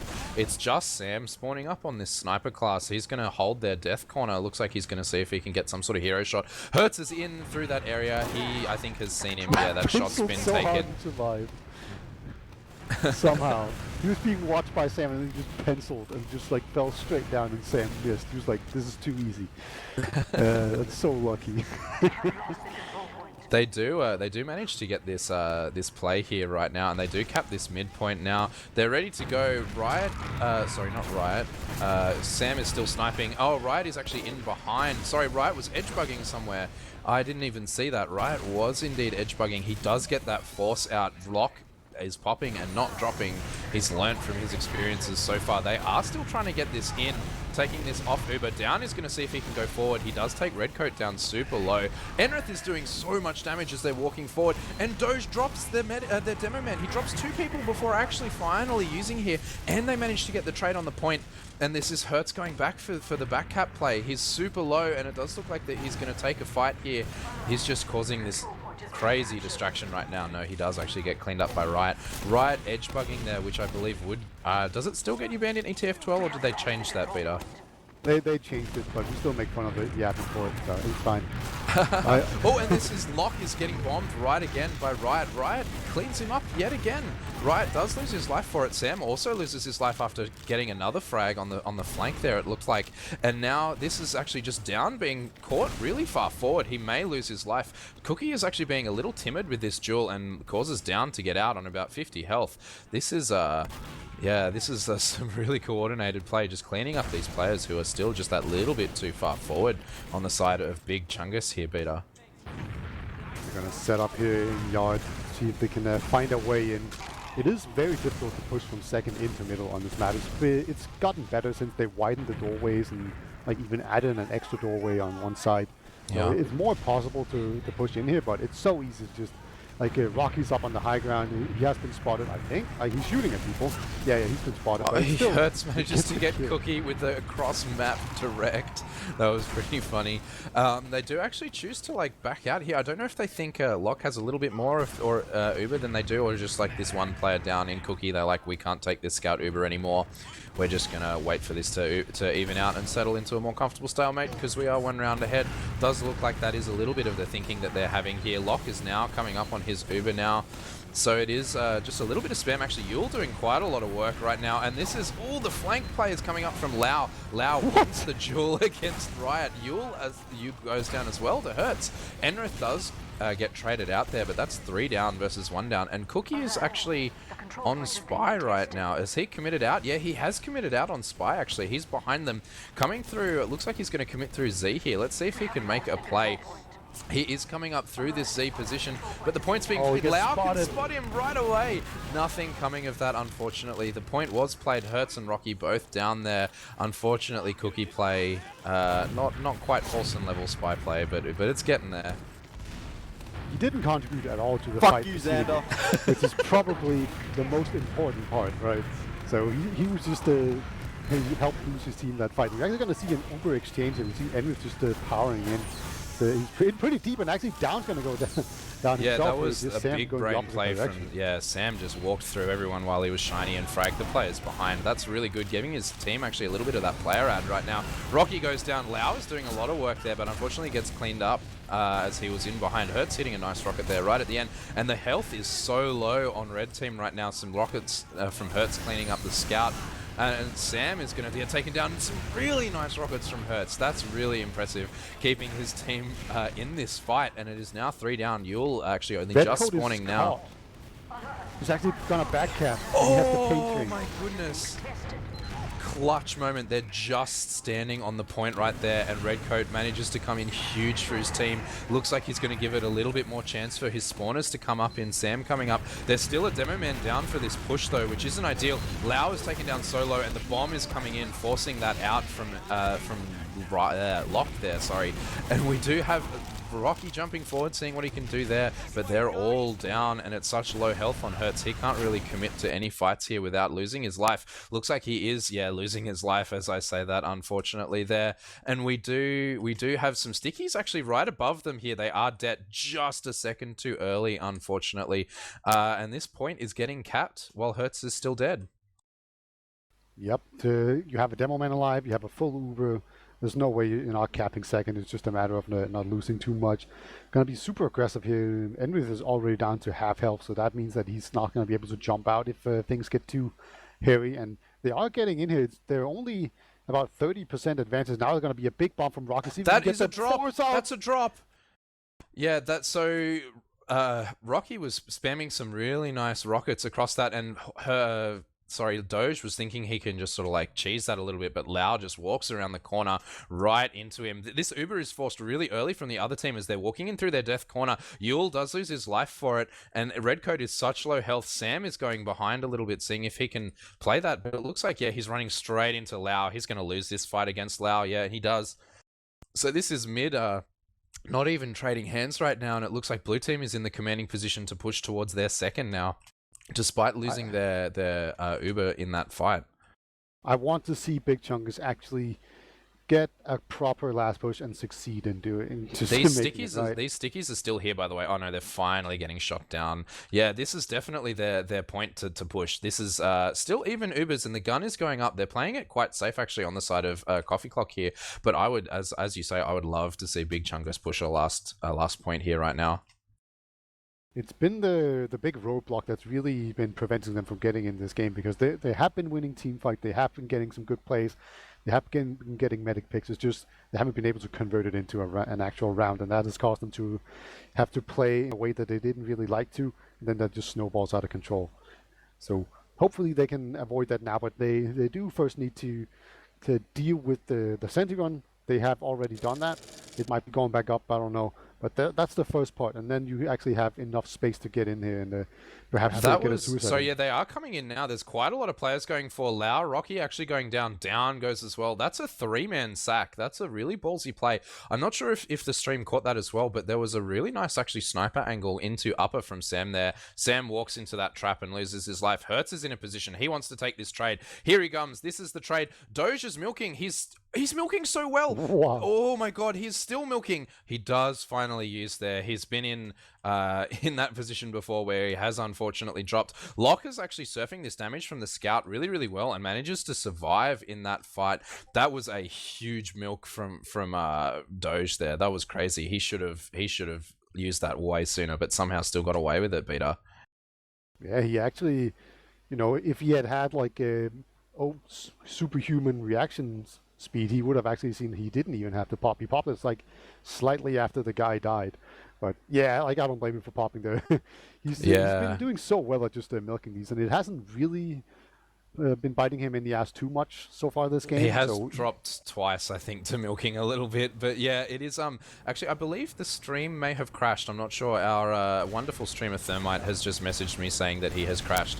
So I believe he is back up right now. Yeah, back up right now. Cool. So yeah, if there's a little bit of radio casting, we'll do our best to describe what's happening on your screens.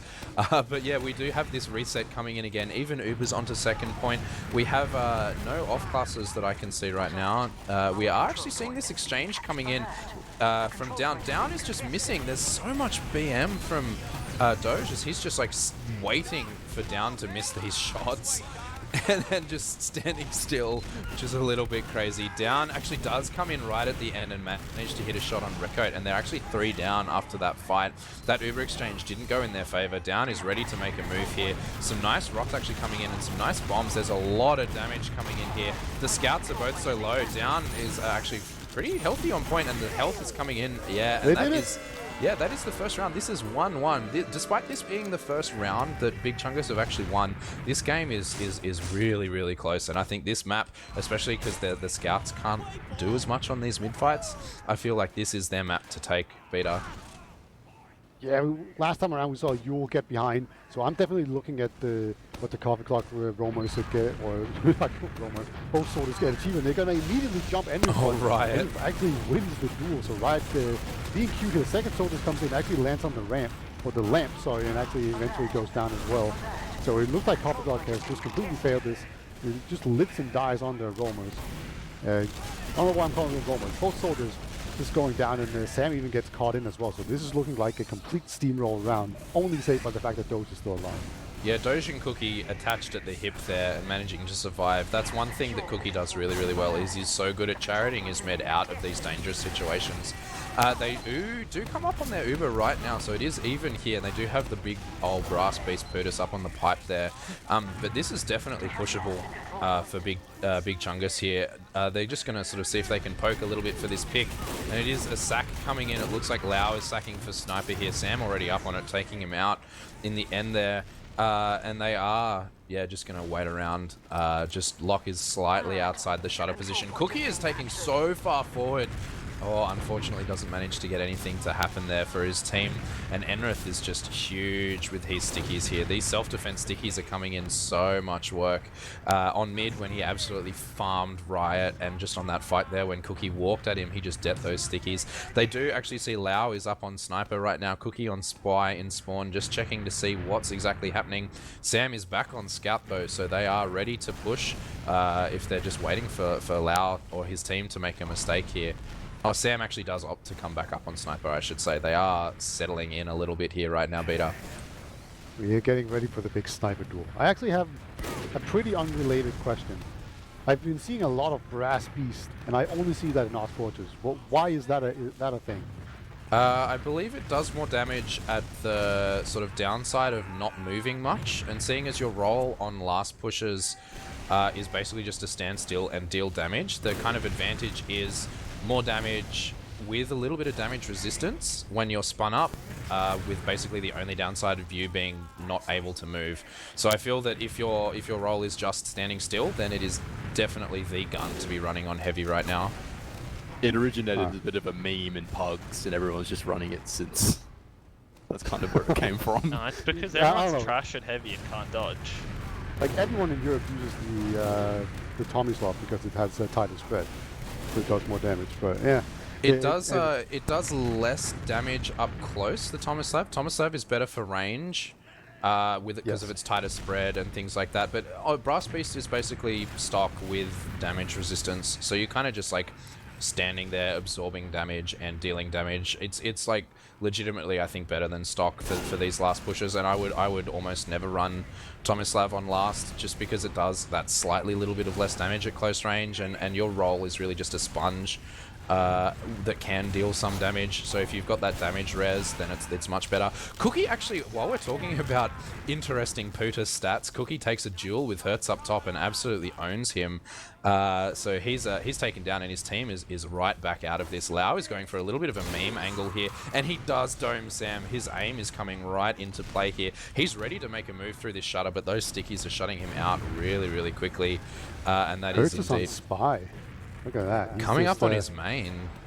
Yeah, there's the double pick class right now, so Doge, he might as well start sweating now, because this is the perfect strat, right? If he looks ahead to spot the sniper, he's going to get backstabbed. If he turns around and looks at the spy, he's going to get sniped. Hertz is decloaked right behind the demo. He goes for the demo man, and he's trying to pistol down Doge there. Only lands two shots on him there before he can do anything.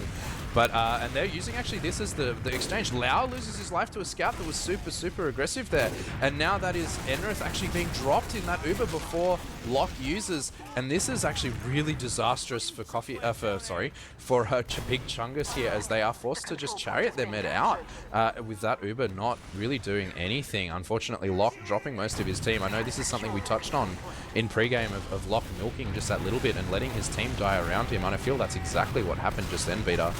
I would argue that he actually shouldn't have popped at all and just should have ran out. because everyone else he wouldn't be able to reach them anyway. He tried to save people.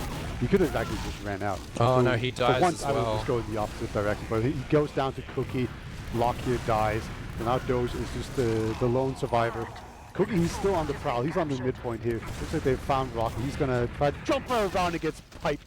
That was such a long-range pipe. Was that even a direct? I'm I pretty don't even sure it know. was. That was pretty That's crazy crazy. pipe from How Red do you Coat predict there. that? That doesn't He even has make like sense. the 4D brain, man. He can smell these frags around 3 corners. Oh yeah, he sees into the future. That's one dimension that he sees in. That makes sense.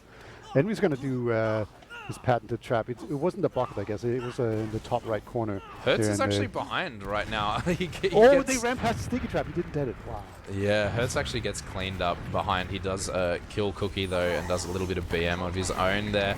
But this is actually Locke going down to a really nice pipe from Redcoat. But Redcoat and Sam both lose their lives for it.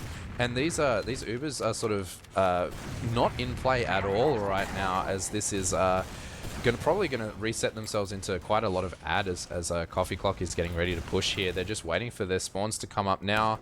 By the time these players get here, they'll be in a much more commanding position to push. It's Lau coming up on the engineer already, level 3 already up, and they're just building with the skill stick right now as they're sort of trying to negate this large ad that's kind of come up against them, Beta. They're building as hard as they can. There is a sentry gun close to the wall. It's can be a really bad sentry gun to deal with if you don't realize it's there and you jump in. It just like pushes the target really far in. But it looks like it has made itself known. It does a lot of beeping, and there we go. Yeah, it does get taken down. Yule is jumping really far forward. Hertz is taken down super low. Riot is coming in on the side as well. Really nice sync rockets into the demo man there as this Uber does come up. Actually, the Putis is doing a lot of work right at the end there, but unfortunately goes down. Not able to deal quite enough damage with that Tomislav there, as we were talking about with our really interesting Putis stats before. But that has a reset into a 1 round advantage with about 7 minutes left on the clock as we head into our 4th mid here, Beta. Let's see if we get another Riot fast rollout going on. He's been trying them out a little bit. It's been both good and bad.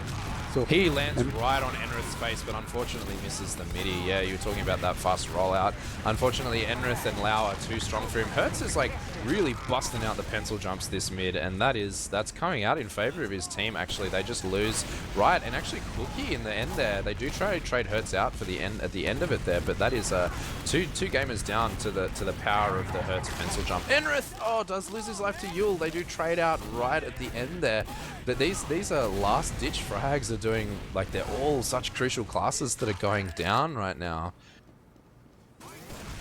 very aggressive push in there, and then it kind of seemed over aggressive to me for Yule to go in, but you know, when you get the demo, you can't really argue with the result. There'll be another very aggressive move with Coffee Clock. See Riot up top. He's actually going to get taken down, and Hertz has gone sniper, and we've seen this before, and he's already making his presence known. Just going to snipe down this guy. Both moves have been exchanged, but so far, Sniper's actually flanking in there. All right, that's not how Oh, you Doge play. does die though! Doge gets fragged by Lau. Lau gets traded out almost instantly, but he does lose his life, and there's a lot of sort of spam play going around there. Locke is still alive though.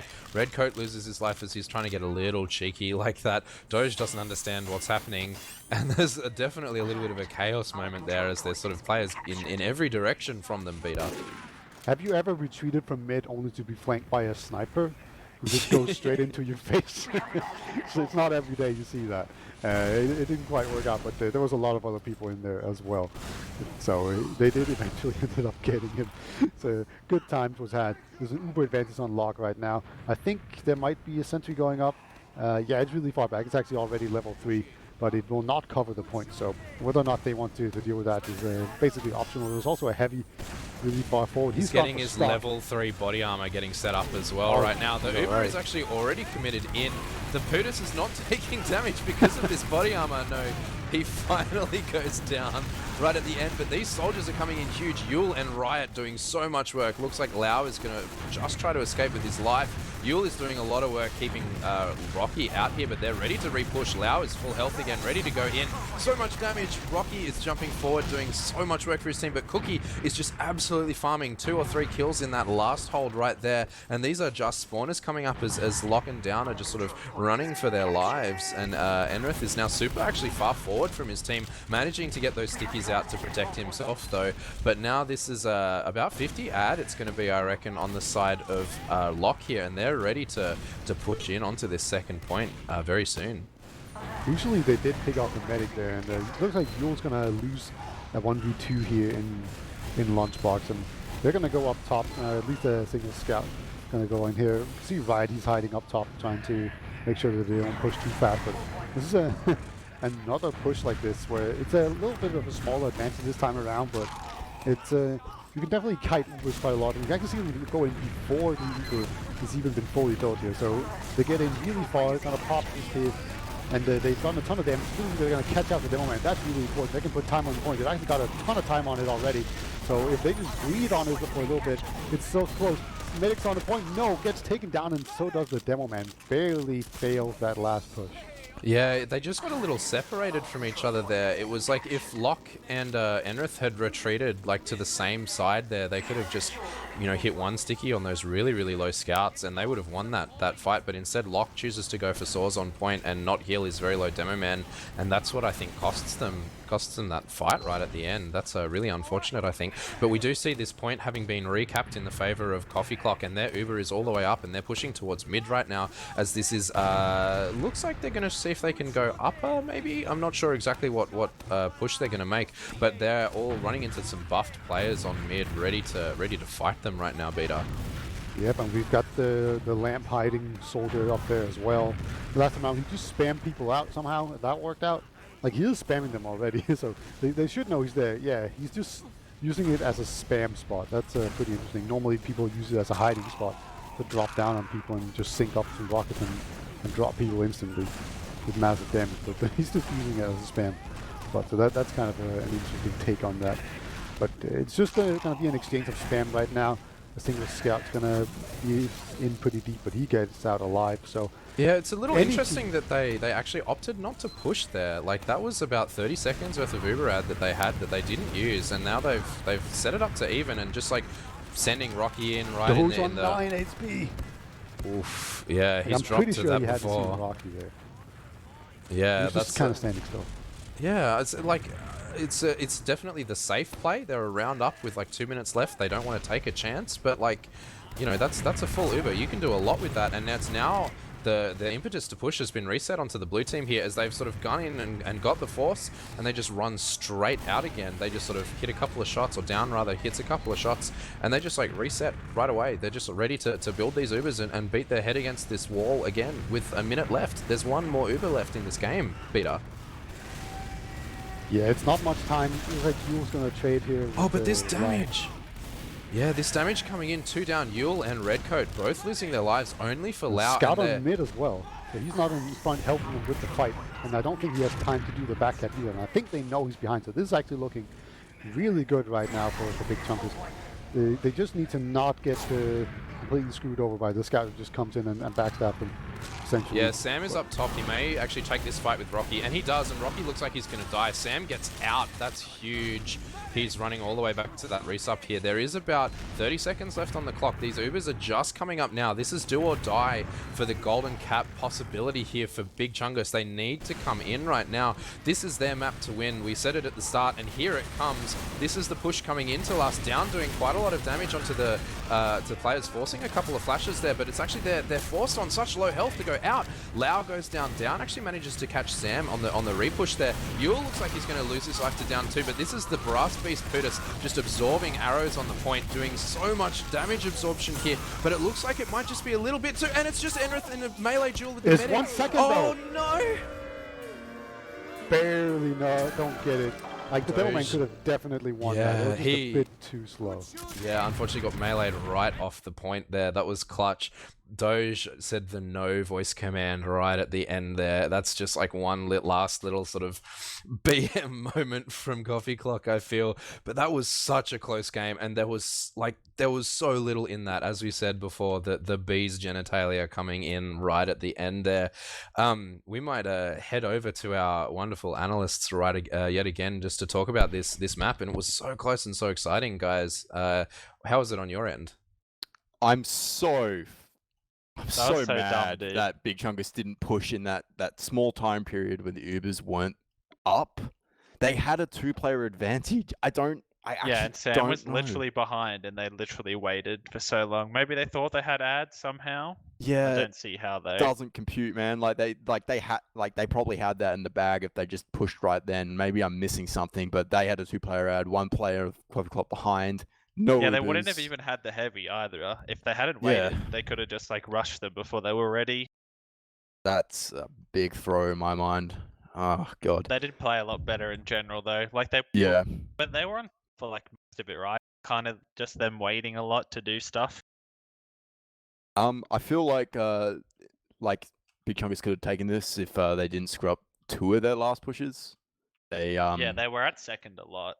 Yeah, they I noticed though Xander sort of touched on it. Like their last Uber ad push, it looked like they focused the point way too hard without any supporting fire from Lock and down, like from their combo, and they all just got cleaned up. And as Xander said, they all just split up, and that was unfortunate. And also that one time when Lock dropped Enrith. I don't think people for like no He reason. dropped his whole team, yeah. No. What I remember was they dropped 2 pushed into people. last. They pushed into last, and they got a force, and they were running away. And then Enrith positioned himself in a way to re-push with their Uber to like catch them out while they're forward. However, Locke was positioned in a way to be like, no, I want to preserve this Uber ad, and we can push as a team later. So there seemed to be some sort of miscommunication there. I don't think it was like, I don't know whose fault that was, but it was clear that Enrith had one idea and Locke had a different idea. And then Enrith went forward and Locke tried to catch him, but it was too late. Yeah, But then that he kind could- of had to Uber because he was too far. Yep. So it's like actually the worst thing that could happen.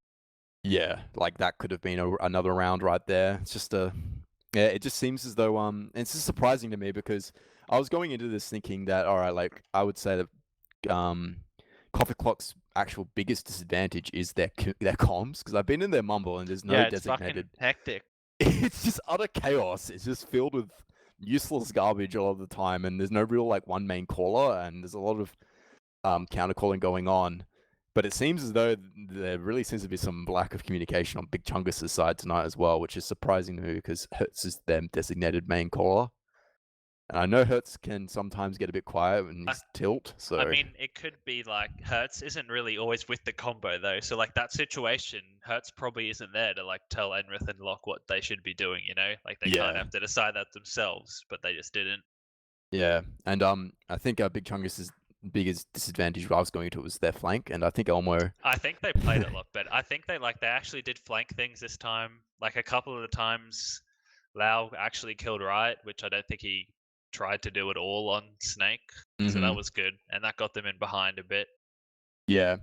I And don't know, I feel like you could tell that they hadn't really done it a lot though, because there were a couple of times where Rocky and Lau should have pounded, but they didn't because they were like mistimed and all that. I'm actually kind of surprised that Coffee Clock took this, considering that Redcoat almost bottom damage was and kinda Enrith pooped absolutely on. pounded. I feel like Down kind of counteracted that because some of his, like the one round that Big Chungus won, like Coffee Clock should have crushed them because Down's Uber was pretty bad, but then Redcoat did even worse with the follow-up and they just lost. Yeah. What were the damage, the relative damage? Oh, they're about identical. Yeah. Yeah, I mean, Down's kills are alright, but like for Flank Scout, like comparing him to Cookie, he did kind of bad. I mean, for Scout, he did kind of bad. With 26% heals, man, you have to do more than 200 DPM. Like, it's kind of like, has to do more. Yeah, Cookie is definitely outperforming Down tonight, for sure, based on these past 2 maps. I feel like that game, it was kind of, it's like Enris Big Dick kept them in it, kinda, with like his damage is super good. Yeah, I'd agree. Like he almost got 10,000 Like damage. just looking at and logs, yeah. I don't know. Going into this map, it just feels.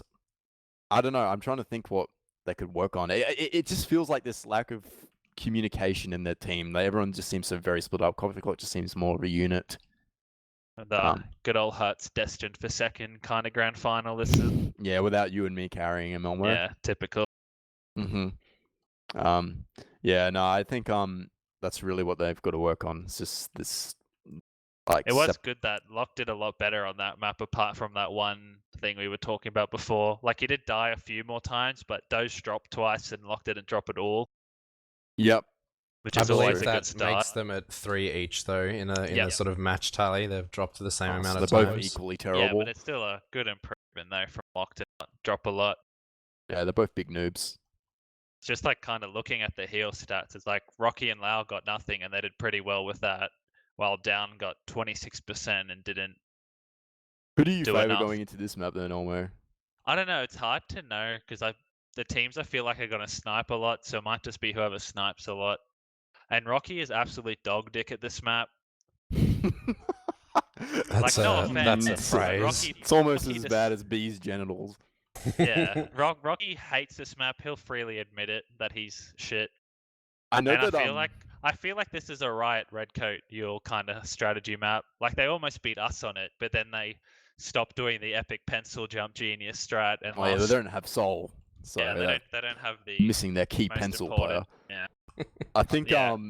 I know Hertz is a big fan of the Huntsman sniper, and he thinks it's a Choke. legitimate strat. So I wouldn't be surprised if we saw that busted out at some point. I know. I feel like this map is like double. Just retard bomb doesn't work that good at mid.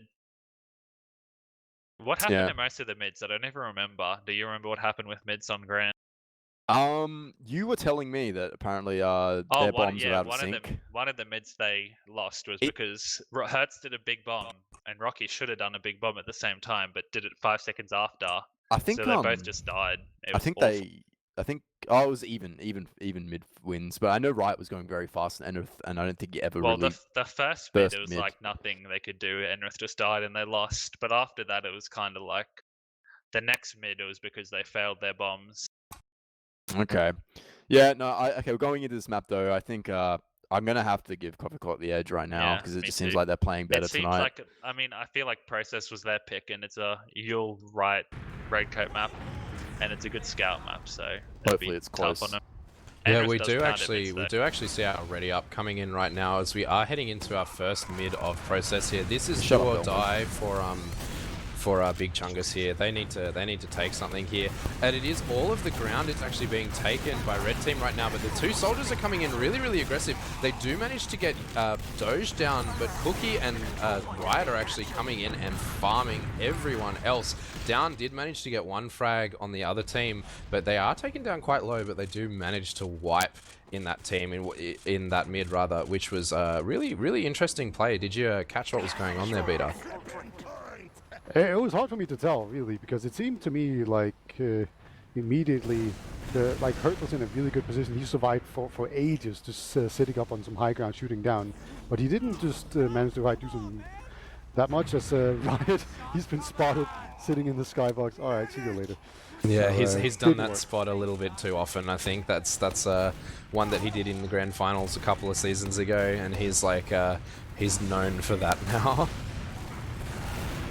We actually have a lot of aggression coming in here, and that's going to get Redcoat immediately. And even Yule's going to be too far forward, so 2 men down right now for Coffee Cock. They're going to have to get out of there. The medic is weak as well.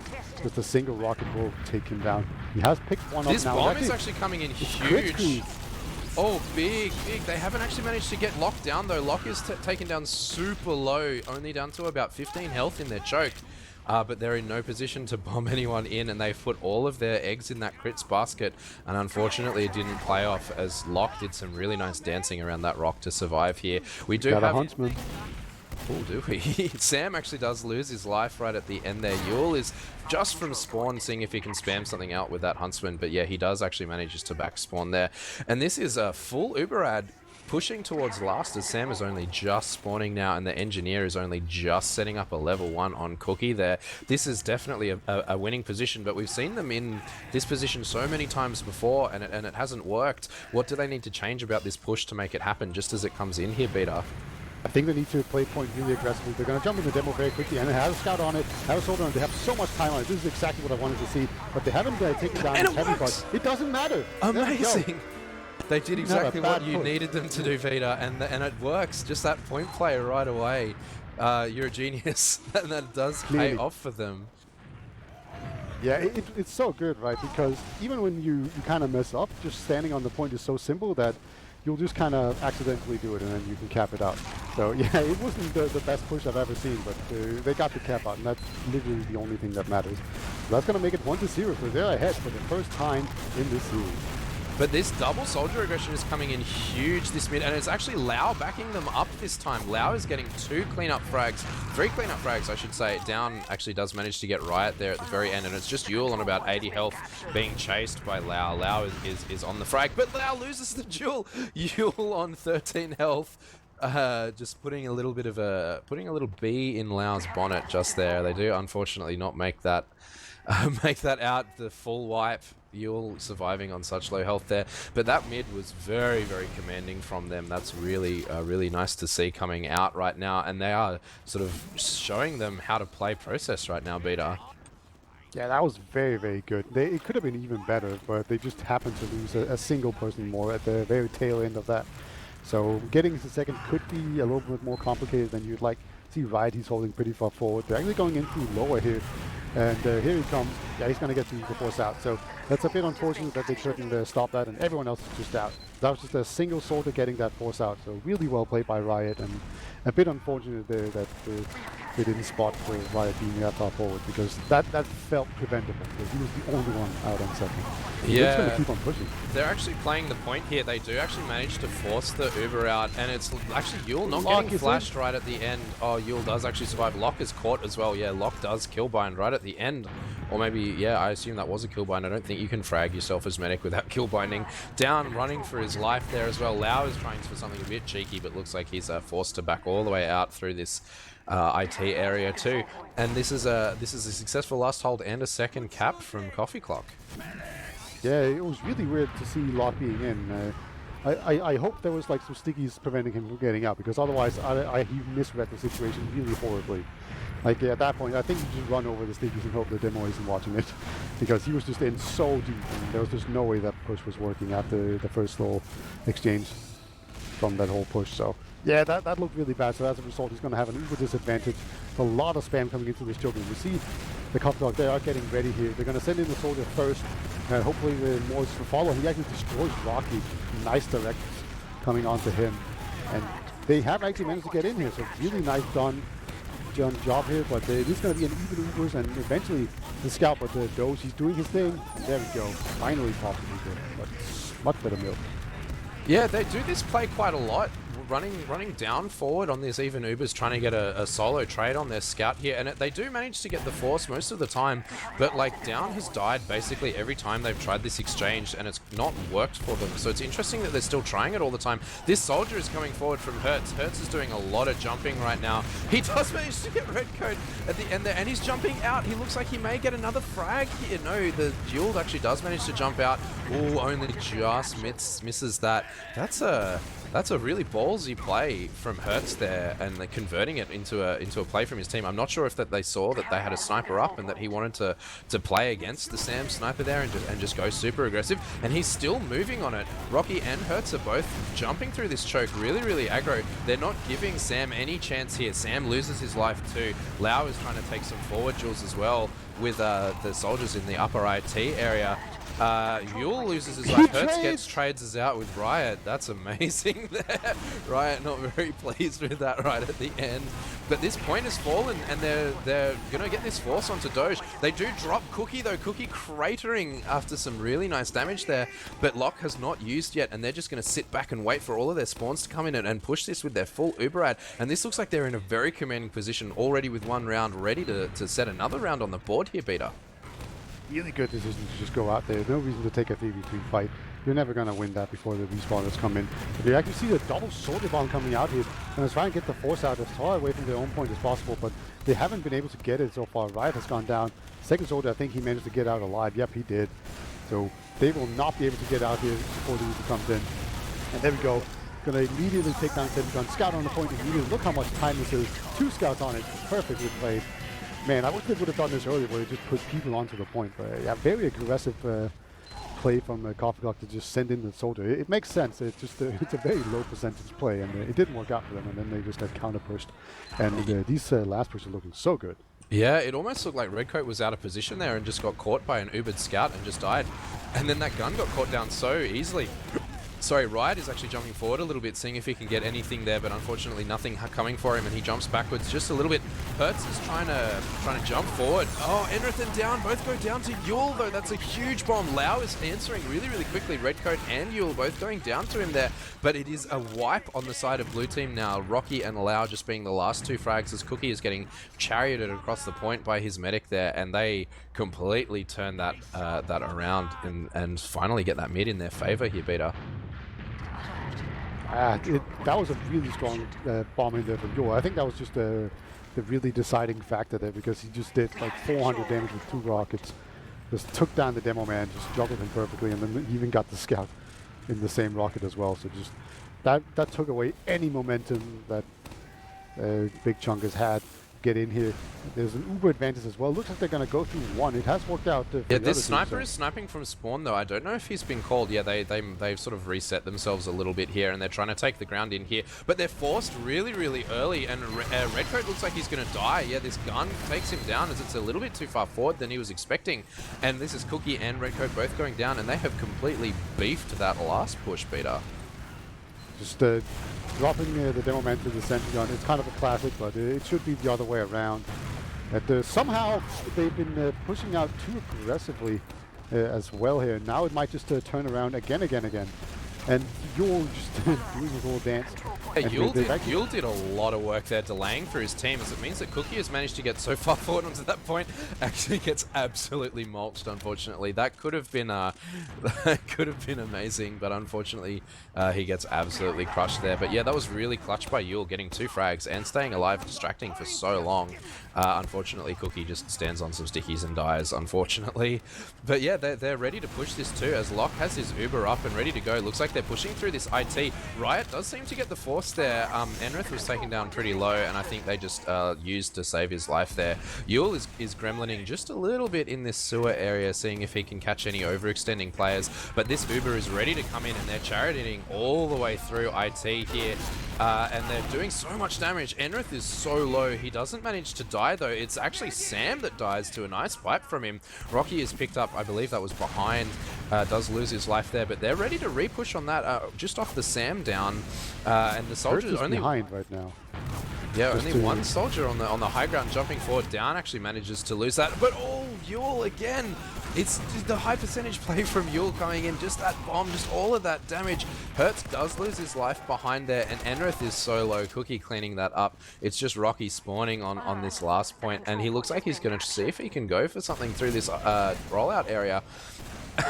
Doge just watching that rocket cruise past him, never in any real danger. They do have all their spawns now, but it looks like they're just going to grind this Uber up and get ready to crush them again. And this is a situation that they've beefed before. Guns up in the same position. Hopefully they don't drop Redcoat here. Looks like they are. Yeah, it looks like they're getting a little bit farther in without using right now. The gun is actually rescue ranged out or changed off.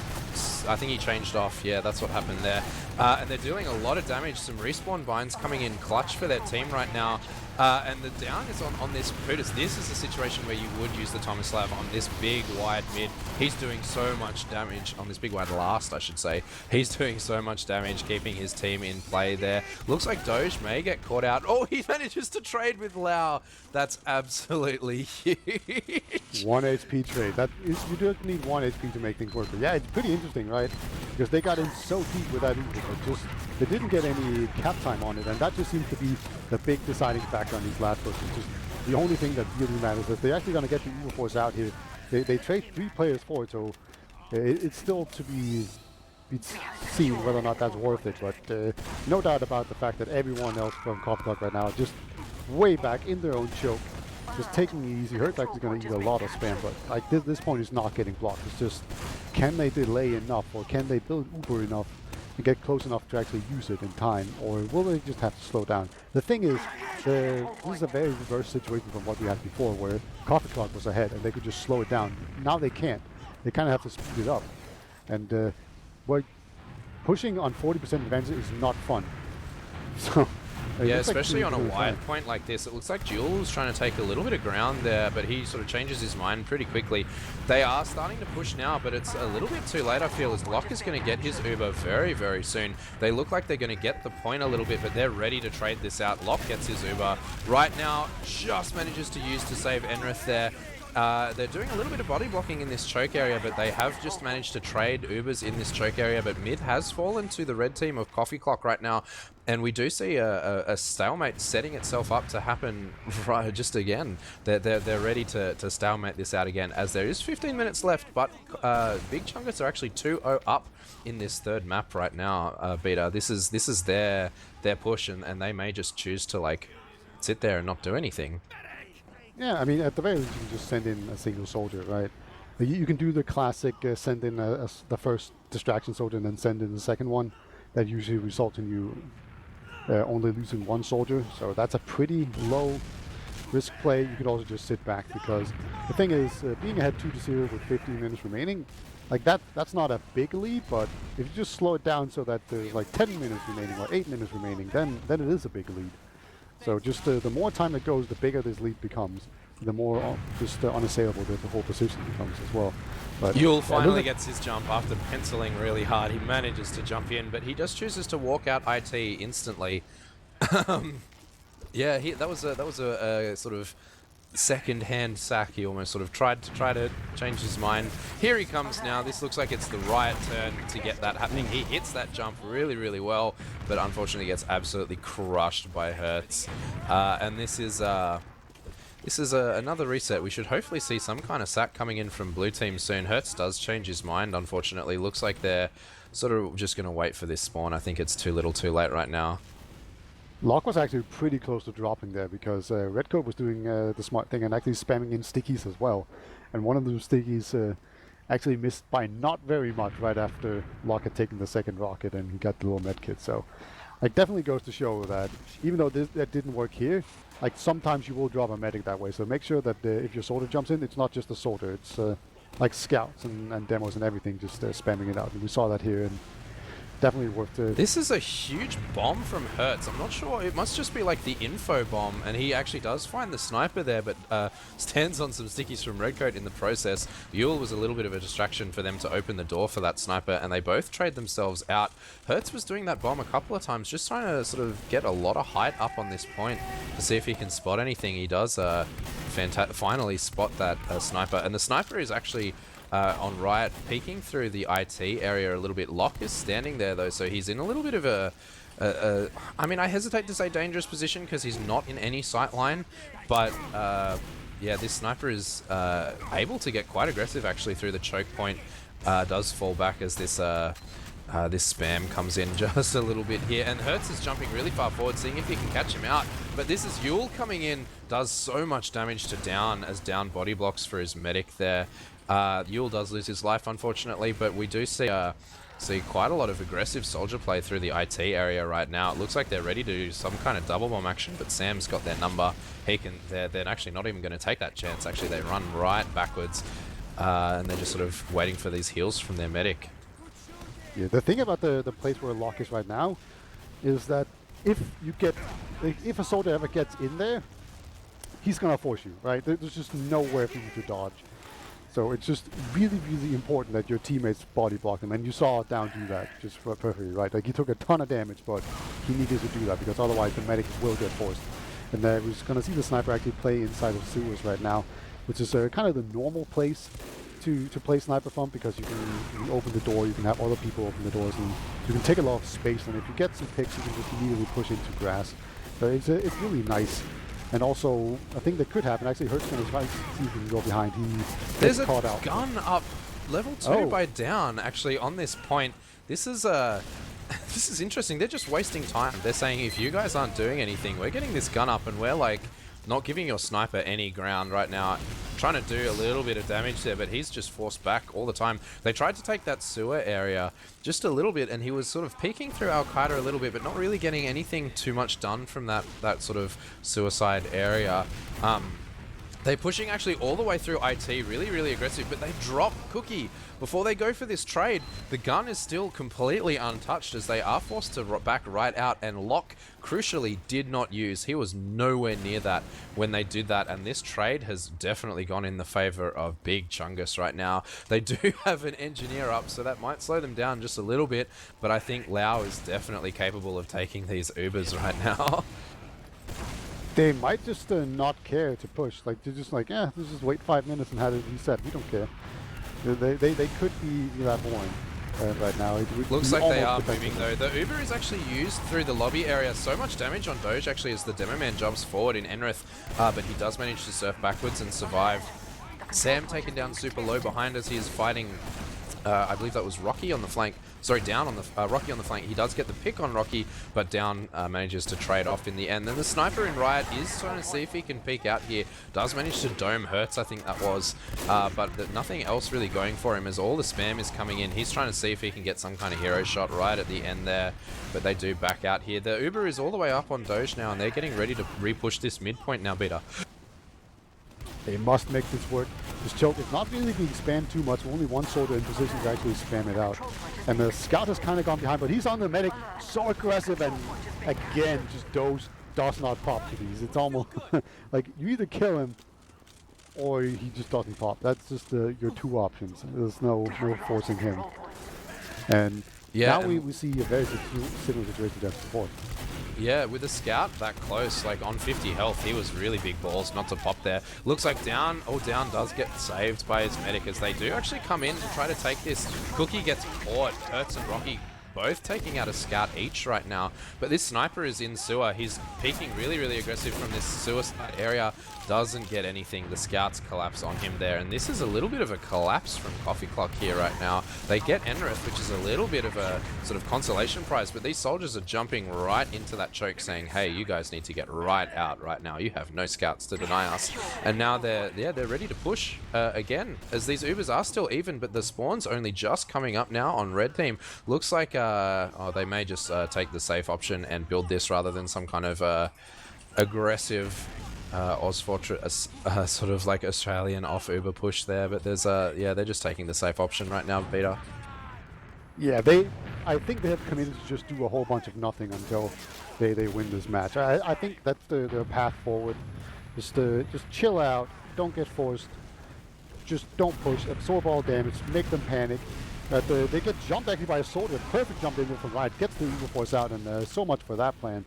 That's exactly what the Riot needed to give Coffee Clock a chance to come back, and there's still 9.5 minutes remaining, so plenty of time to get 2 rounds, but yeah, it all starts with getting into this middle without popping too early, or just without dropping, or getting spammed out, or just losing players left and right. So we'll see how they manage to do this. Yeah, Yule is actually all the way in. He's doing his kind of distraction bombs that he's been doing quite a lot of, as he's just sort of actually loses his life right at the end as Rocky is so far forward. Drops Doge! No! And Roller actually kills Redcoat. That's oh no, that's a really bad situation. Riot seeing what he can do in the backlines there, does manage to get Lau and Locke actually. That's huge as Cookie is coming in for this combo play. Cookie manages to get Hertz as well. Down finally cleaning up in the end, but Cookie and Riot both going enormous to try to sort of get their medic down after Doge dropping there. And this is definitely at the moment, if anyone's counting Doge, is ahead of Locke in drop stats. So it's a race to who can see the drop the most right now, Peter. Yeah, and you should really, like, if you bind your right click to use it will actually like make you invincible. They're probably too brave right there. Oh, Rocky! Rocky is coming in from behind, actually from their own IT there, and jumps right onto Doge and just 2-rockets him super quickly. These scouts are trying to collapse again, and it's now just Redcoat bombing in. Locke hits a quite nice surf. He's taken down very, very low right at the end there. But this is another wipe. With 8 minutes left, this is just looking like Big Chungus's map again and again and again. What does not Big Chungus, what does Coffee Clock need to change to sort of get back on the scoreboard here, Beta? I think they need to be a lot more decisive with their pushes. They've been kind of like daily daddling in choke whenever they go in, and then it just kind of ends up with them just not going through with the amount of force that they really need to just push out the team before they, like a single soldier, just kind of use 5 rockets to force out or drop them. If he actually just wanted to push here, but I mean, they're actually going to have an equal push coming in here. There's no sentry gun. Oh, it is on the right side, and there's also a heavy up top. He's actually done a lot to push them back, but there's a lot of time on the point. But this is what they've been doing so well so far. Gonna once again go in here. Soldier jumps to sentry gun. He's not gonna be too happy with that fight. Soldier actually putting pressure on the point now, though. Oh, barely, man. He's going Oh my with God! a single scout. Wow, man.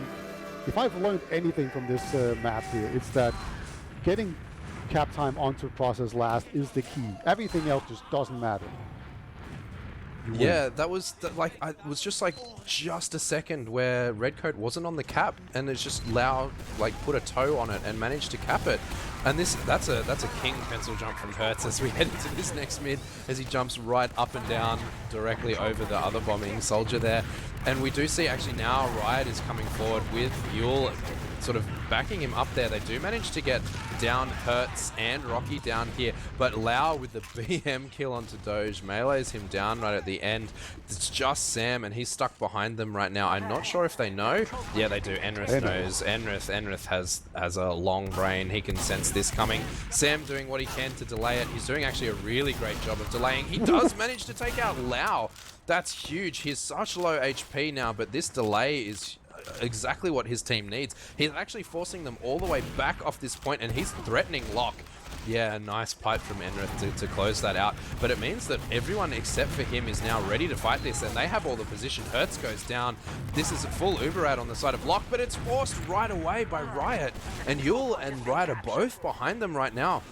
And it's just the scouts. Riot actually loses his life to Rocky here, but it's the scouts and the demo man ready to repush right in, and it's Yule actually being taken down super low. It looks like that's the Roma special. No, it isn't. Rocky getting out the skill stick and beating that hit. But this is such a long mid fight. We're still fighting it here. It does look like Red Team in Coffee Clock are finally getting forced out of their own choke there, but not until there's been so many back and forth plays just on that one mid fight there, Beta.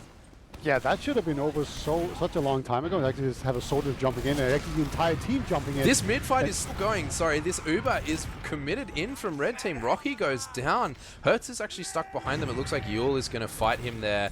Yule looks like he may lose this fight. Actually, no, Yule does win that. He does manage to get that safe spam, and it does look like after looking like it was lost, Red Team has actually won that mid fight. That's crazy.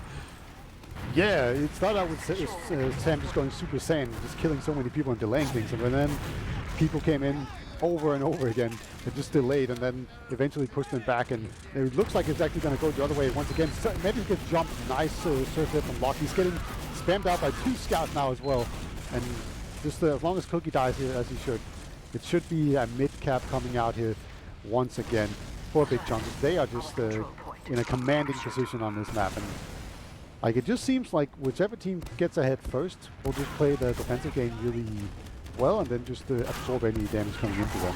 And the nice pipe from the demo man, they're actually gonna scare off the scout. So Redcoat, he's been hitting some shots this map for sure, but the time is running out. There's 4 minutes remaining to get 3 rounds, so there's no sitting around. You just need to go. Yeah, they just seem to be going. We just had a little bit of a Roma special just before as both of these soldiers frag each other on the flank. Rocky is taking quite low right at the end there as Yule is doing quite a lot of work forward for his team. Looks like he may lose his life. Doge is in no position to arrow him. He just goes for that pack. Sam does manage to get Rocky. Some nice pipes actually taking Enrith down quite low. He's forced to back out a little bit there. Just a couple of stickies there. But look at Hertz with the big brain silent Tomislav spinning up there. I think Redcoat may have hurt him, but the soldiers are still jumping in. Yeah, no, here he is. He gets cleaned up really, really quickly. Actually, some good focus fire coming out onto that. But that was just a little bit of sort of BM trying to slow them down a little bit, I think. But this is the Uber getting committed into last right now. They do lose Enrith as Locke is on 99%. They do manage to get it, and they do use out onto this last. These soldiers are jumping around into the panic room area. And Hertz is jumping up, seeing if he can fight them there. It does look like Cookie is getting the better of Rocky, and they come all back in while they're distracted by these two soldiers behind and manage to stack everyone on the point. And that is the first round from Coffee Clock of this process map, Beta. And that means that they now actually have a real chance of coming back. It's going to be super difficult. They have 3 minutes to get 2 rounds, but that is doable. And there was like some real just a steam train going on there. They just kept on rolling forward, and there was just nothing stopping it. But so far this mid, they're going to be pretty passive. Just jump into soldiers one at a time. Everyone else is moving forward. They've actually got a lot of position right now, but now the counter jump comes in here from Rocky, gets banged up against the wall and taken down. And looks like they have won another mid, but Locke did not go down, so slowing down this map is definitely possible right now for Big Chungus. Yeah, it does look like that's the play that they're wanting to make, as they do just, with 3 down, decide to regroup all the way on this second point and just sort of like put some stickies down, delay them. They're not even going to fight this. Their spawners are only just coming up right now. They're going to sort of turtle on this last and see what they can do. The engineer is going up loud, putting that gun in the same place that he's done before. Down is actually trying his hand at a little bit of sniper here right now. But they're ready to move in. It looks like Cookie is ready to move in. The gun hasn't been spammed just yet, as the Uber is committed. Locke only, Locke actually not using just yet is what I wanted to say. Now the Uber is coming out of Locke as he is bouncing all the way around. Yule is stuck behind. Down is getting the flash here on the Putus, and it looks like Lau is going to clean up Cookie in the end. But this is point being played. Oh my god! This is keeping on happening. They just cut the point standing right in front of everyone else, and that is 3-2 with 1.5 minutes. This has to be the fastest round of process you will have ever seen if they want to stand a chance of putting this map all the way to golden cap here. And we do see the mids coming out here. Redcoat beefing his mid just a little bit. Hertz is playing quite aggressive, as is Rocky. Yule is trying to do, Riot rather, is trying to do his best there, but he gets absolutely farmed by Rocky there. The player down there, and this is, a minute left. The point isn't being played right now, except for the other team.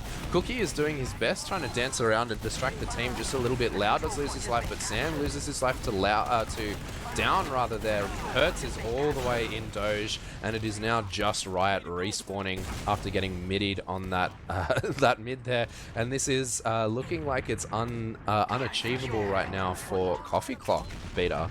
Are you underplaying Riot's skill right now? I mean, I have seen him get 4 frags, but there is, I think, 4. Oh no, there were 3. So yeah, I would say it is possible. He could have done it. Down actually gets crushed by Yule. That's the Huntsman sniper coming in. And that's Cookie in on the other sniper too. Doming 2 players, and Enrith going down too. There is a little bit of bedtime BM happening here right now. Yule gets the second frag. That's actually pretty funny. Locke does die there. Not sure if that was a drop or not, but he does lose his life. And that is the timer coming down on this map. And that is the comeback that we needed to see from Big Chungus. This was not their map pick, was it? I can't remember off the top of my head, but I don't believe it was. I believe this was Coffee Clock's map pick. Can anyone prove me wrong or right? No, it was Coffee Clock. The last map was Big Chungus. Yeah. Sure. Well, I guess we hand it over to our analysts again and see what you guys have to say about this wonderful game that we just witnessed. Yeah, man. Thank fuck Hertz team didn't do like a Hertz fucking Madman special. That would have been so retarded of them. They would have like tilted off the side of the fucking planet. Hertz would have just like walked outside and hung himself. If people don't know what Elmo's talking about, it was in season 16 when they were up like, what was it? It was like 3 or 4-1 or 3-0 on Granary, and they lost in like 4 minutes to us. Yep. It's ridiculous. But yeah, Elmo and I are really dumb. We're big noobs. Apparently we're completely wrong. No, commentators cursed on purpose, dude. Come on, we discussed this. I think yeah, the reason obviously like Coffee Clock started picking up at the end there. But during the whole thing, it just seemed like Big Chungus was in control, obviously, because they were rounds up. I don't know. And I mean, they were rounds up, but like Coffee Clock choked a fair bit, kind of like Big Chungus did on the last map. They just like they had the Uber. It was like literally perfect, apart from I don't know, Sam or Wright were like wanking each other off in lobby or something. Like they just had one of them cap, they would have won the round, but no one came in apart from the 3 Uber people, and then they just lost. It just seemed like I think Beta touched on it. Yeah, there was a lot of indecisiveness in their pushes, and also people out of position, particularly Redcoat. Yeah, in Redcoat some of also again kind of got molested again, didn't yeah, I didn't look at the damage-wise. logs yet, but I I'm have sure. now. Yeah, he did like 2k less. Yeah, okay. And I'm going to guess that Hertz did pretty well because I would say Hertz was the MVP of Hertz that was a map. pound. He was like, he was just, it was like chaos incarnate.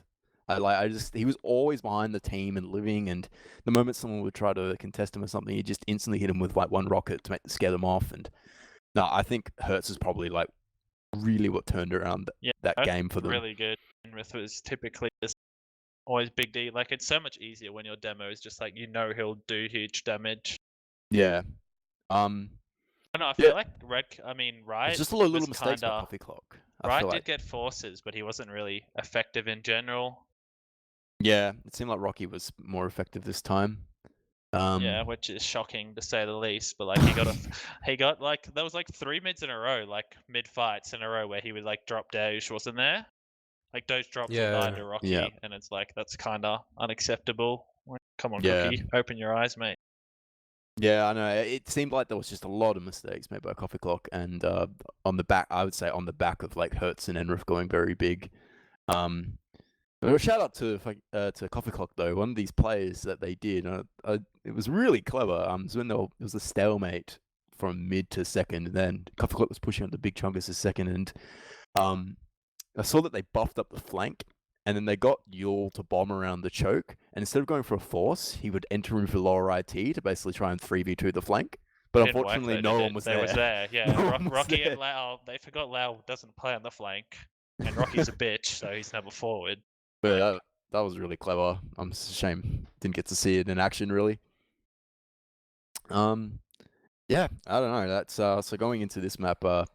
Just I hopefully they're not too tilted from throwing the 2 rounds away, because the second round, like those rounds happen where you just get pounded at mid, but like the round before that was a total throw. Oh yeah, that Like how did they even fucking lose? They just kept running backwards and backwards until they were in spawn. they'll try to then channel half it of in them just Exo start. Elmo. I know. At the hiding heavy did nothing. Yeah, Just Heavy did another pick. nothing. That Lock was a like bit ran into questionable. spawn and let Enrith die, and didn't get Uber in spawn, and then like the round after, it's like they're all just like saying, think that was "Yippee, like boys, we some won the lucky. round," and then Redcoat just walks in and pain trains it. Like the Yeah, fuck. there's just a lack of people, like lack of resources on the point. They're just underestimated. I don't know. I feel like that was every round that was won basically. Like Process is a super cap point win game map, same as Badlands. Well, It's like yeah, you they go, sorry. kind of threw pretty hard. Wasn't it the first round? EXO were all Coffee Clock, not EXO. My bad. Same team. now, Yeah, same team. True. Your team. Yeah, they EXO'd it very hard by sitting in spawn and letting them just cap. And it's like, Yeah. you shouldn't let that happen. Like I was- Sam was in the spawn door as heavy, not above, which is like a really bad positioning mistake. Well, on the flip side, Big Chungus did their own EXO at one point. Yeah. Coffee Clock was pushing it with the Uber ad, and EXO. Sorry, I did it. The Big Chungus did an EXO, and they ran into spawn, but Coffee Clock decided Yeah, to that chase was the round them. I was talking. No, that was fine. The chasing What? was fine. No, No. they decided. Wait. Let me fucking Nah. finish my sentence. No, the Uber chased them, which is fine. They kept them in spawn. The problem was Ryan and Sam, like I said, were wanking off in lobby and didn't cap. If even one of them sat on the cap for like 2 seconds, they win that game. For that round at least. I have to disagree. I think having Cookie could have done yeah, it. Cookie, yeah, I Cookie still didn't need think a the main chase. problem is the other two didn't though. I Cookie guess. probably assumed they would keep them in spawn while they capped, Yeah, which is I'm what still, generally happened. I'm still gonna blame Cookie entirely for it because it's Yeah, always fair fun enough. to annoy Cookie. So good work, Cookie. You lost your team that map. I don't know, it's still kind of like Cookie pounded again while down was like in terms of damage kills not that high, especially with his heals, which is kind of weird. But once again, Redcoat got more heals and kind of offset that lack of damage because Enrith pounded instead. Yeah, just Enrith just seems to be going another level tonight, and it just seems to be a consistent thing that Enrith is playing better, so that's probably going to be a consistent theme. But it seems that the soldiers seem to be a coin flip about which team's performing I know. better. Lau went back to playing passive scout, and like at times it worked pretty well. Yeah. Like he got lots of kills and did lots of damage. It was fine that game because Rocky didn't get raped. Looks like, like if Rocky we're gets- seeing a ready up right now, actually. Sorry, just going to cut you guys Yeah, off. shut As up, we do Elmo. have a ready up into this mid, I believe. Not Rocky's sure if No, they they just touching faked him. us They out. did. Yeah, I think they faked us out. Sorry, continue, Elmo. I apologize for interrupting. Right, like if Rocky doesn't get raped, it's alright if Lau plays like the off, like between flank and combo scout. Like the first map where Rocky either got baited or retarded a lot, it doesn't work. Yeah, I feel like Rocky, like that's.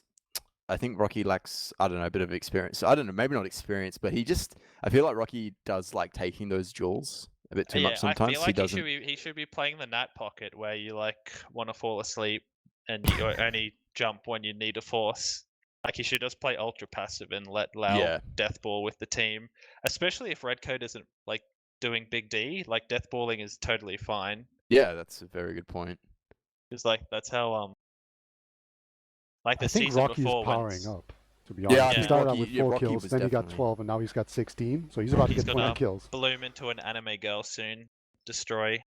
Take over Riot's mantle. Yeah, and still lose best Roma to Soul or Pause. Oh yeah, it's a shame that Pause isn't in this game. Like to replace Hertz, that would have been, like, I mean, Big Chungus would have won already. I'm sure Yeah, Hertz would agree. definitely. It's clearly better. Yeah, I just want to say for the record that if Cookie had me microing him, he wouldn't have ran into spawn. Then he would have been a point. True. Cookie's pretty bad. It would be nice to see Down dominate one of these games, though. Did he have a good game last game? Nah, I mean, it was it was- kind It of. was okay. a bit better, It was but not. acceptable, but like nothing special. Like especially with the heals he gets, I think you should do better. Yeah. I think And now now we we are finally actually, do yeah. have a ready up. Yeah, do you want to take Yeah, us actually, through shut up, this Elmo. this first mid now, Beta? Yep, sure thing. Looks like Envy's going to be quite a bit faster than Redcoat. Redcoat's going to go balcony as a result. See Rocky jumping in super quickly to see if he can catch the demo man, but he will not get his Riot's going to get just completely floated in midair by some scouts. Soda's going to try and jump people's doge surfs out of there. So a lot of positioning right now just in favor of Big Chungus. And I don't think Coppertop will actually be able to get up out of this hole. There's a scout behind him though. He's completely alone, and yeah, he's going to get taken down. Now it's definitely an over mid. And oh no! Redcoat gets caught in. They were just not fast enough to get out, and Doe's going to be the only survivor for that. So that just turned into a pretty bad situation into a disastrous one real quick there. Yeah, Hertz and Enrith pounded on that mid. Like, I think Hertz and Enrith both midied Riot, and then Hertz midied the crap out of Sam at the very end there. Like those classes just went absolutely huge and that really sort of won them that mid. I reckon just purely off the DM and damage coming in from Hertz in particular there. This is an even Uber situation right now, so we don't see anything too frightening. Now I'm not sure sort of if anyone's sort of seen this last point change before. Like I don't know if this has been played what's before. the cap time? Because we don't have The this cap version time we is just saw. 2 seconds, I believe. Yeah, so it's it's the the long same as the new cap time, but it is much more open. So playing behind the point is a little bit less viable. Like you can't kite Ubers behind the point with your medic anymore. You kind of just get shot through the point. So it's a little bit. It's a little bit interesting in that the balance has been shifted without changing the cap time back to the 1 second, which is interesting. A lot of people do like the 1 second cap time, but this is an interesting way around it, sort of taking away the glass at the back here. But yeah, we do see actually Sam going in. I think that was just a little bit of a sack play. He didn't get anything happening there. We don't see any off classes on the side of Big Chungus here. I will never sort of say Big Chungus seriously. It's really hard to say Big Chungus really seriously. But yeah, we do see a little bit of a sort of check in spawn from Sam to see if anything's happening. Down is going in for that counter sack on the sort of lower left side from the defender's perspective. Sam actually does walk into some stickies there from Enrith and lose himself as well. So there's a counter sack on each side right now, and there's just a little bit of spam going on. Riot actually gets absolutely farmed by Rocky, and the other soldier in Yule is actually taken down really, really low too, and it's Hertz jumping forward, seeing if he can play that point. Cookie is actually up on Pyro, and Doge drops to Rocky as well. Rocky was still alive. Hertz and Rocky both lose their lives for that, but Locke is still on 100% Uber, and Doge is dropping these Ubers so frequently right now, Beta. And that was just a two-man sack as well, is what that all turned into. It was very chaotic. It was really well set up by Big Chungus. They really just got a lot of things going on, but at the end of the day, it was just two soldiers going in for it there, and there was no sentry gun, and that makes it a lot easier to sneak people in. And now they have this full Uber advantage ready to go in. Looks like it's just going to be the casual top right push. Cookie's tried his best to just reflect everyone. They're going to put a scout onto it, immediately gets just spammed from every direction there, so he doesn't get that much time on it. He's still about halfway capped. Second scout's going to get onto it, and yeah, no one can get onto it in time. Really clean push coming in there, and that Uber force just turning in real, well, not even a force, the Uber drop turns real costly there for Coffee Clock. Yeah, the sort of decision to Uber in directly into that pyro and kind of like beat your head against it was kind of interesting, but they just got that frag really, really quickly and then cleaned up everything else just standing on the point. Fairly typical. These soldiers are actually jumping in super aggressive. Riot is doing quite a lot of damage there. Does almost die for his health for that trouble there, and this is Coffee Clock's mid through and through. Just those two frags on Lau and Rocky really, really quickly, and then they just walk all over that point, and they're already all the way through choke. And they're ready to force this all the way back onto last. They're trying to set up a little bit of a forward hold, Big Chungus in this lobby area, but they're already capping Spire on the side of Coffee Clock here, Peter. Yeah, it looks very half-assed, this forward hold. Like, they only have a single scout watching one side. They don't like have anyone watching main. They have two spawners coming up now. Maybe that can strengthen it quite a bit. But you can very easily break this. Stickies have been forced, so now anyone can run into the stores. Nobody's doing it though, so it is actually working out pretty well. But like, I have a feeling that they're not really committing to it. Yeah, they're going back. I think they just wanted to make sure that they got an Uber advantage and got to set up a sentry and everything.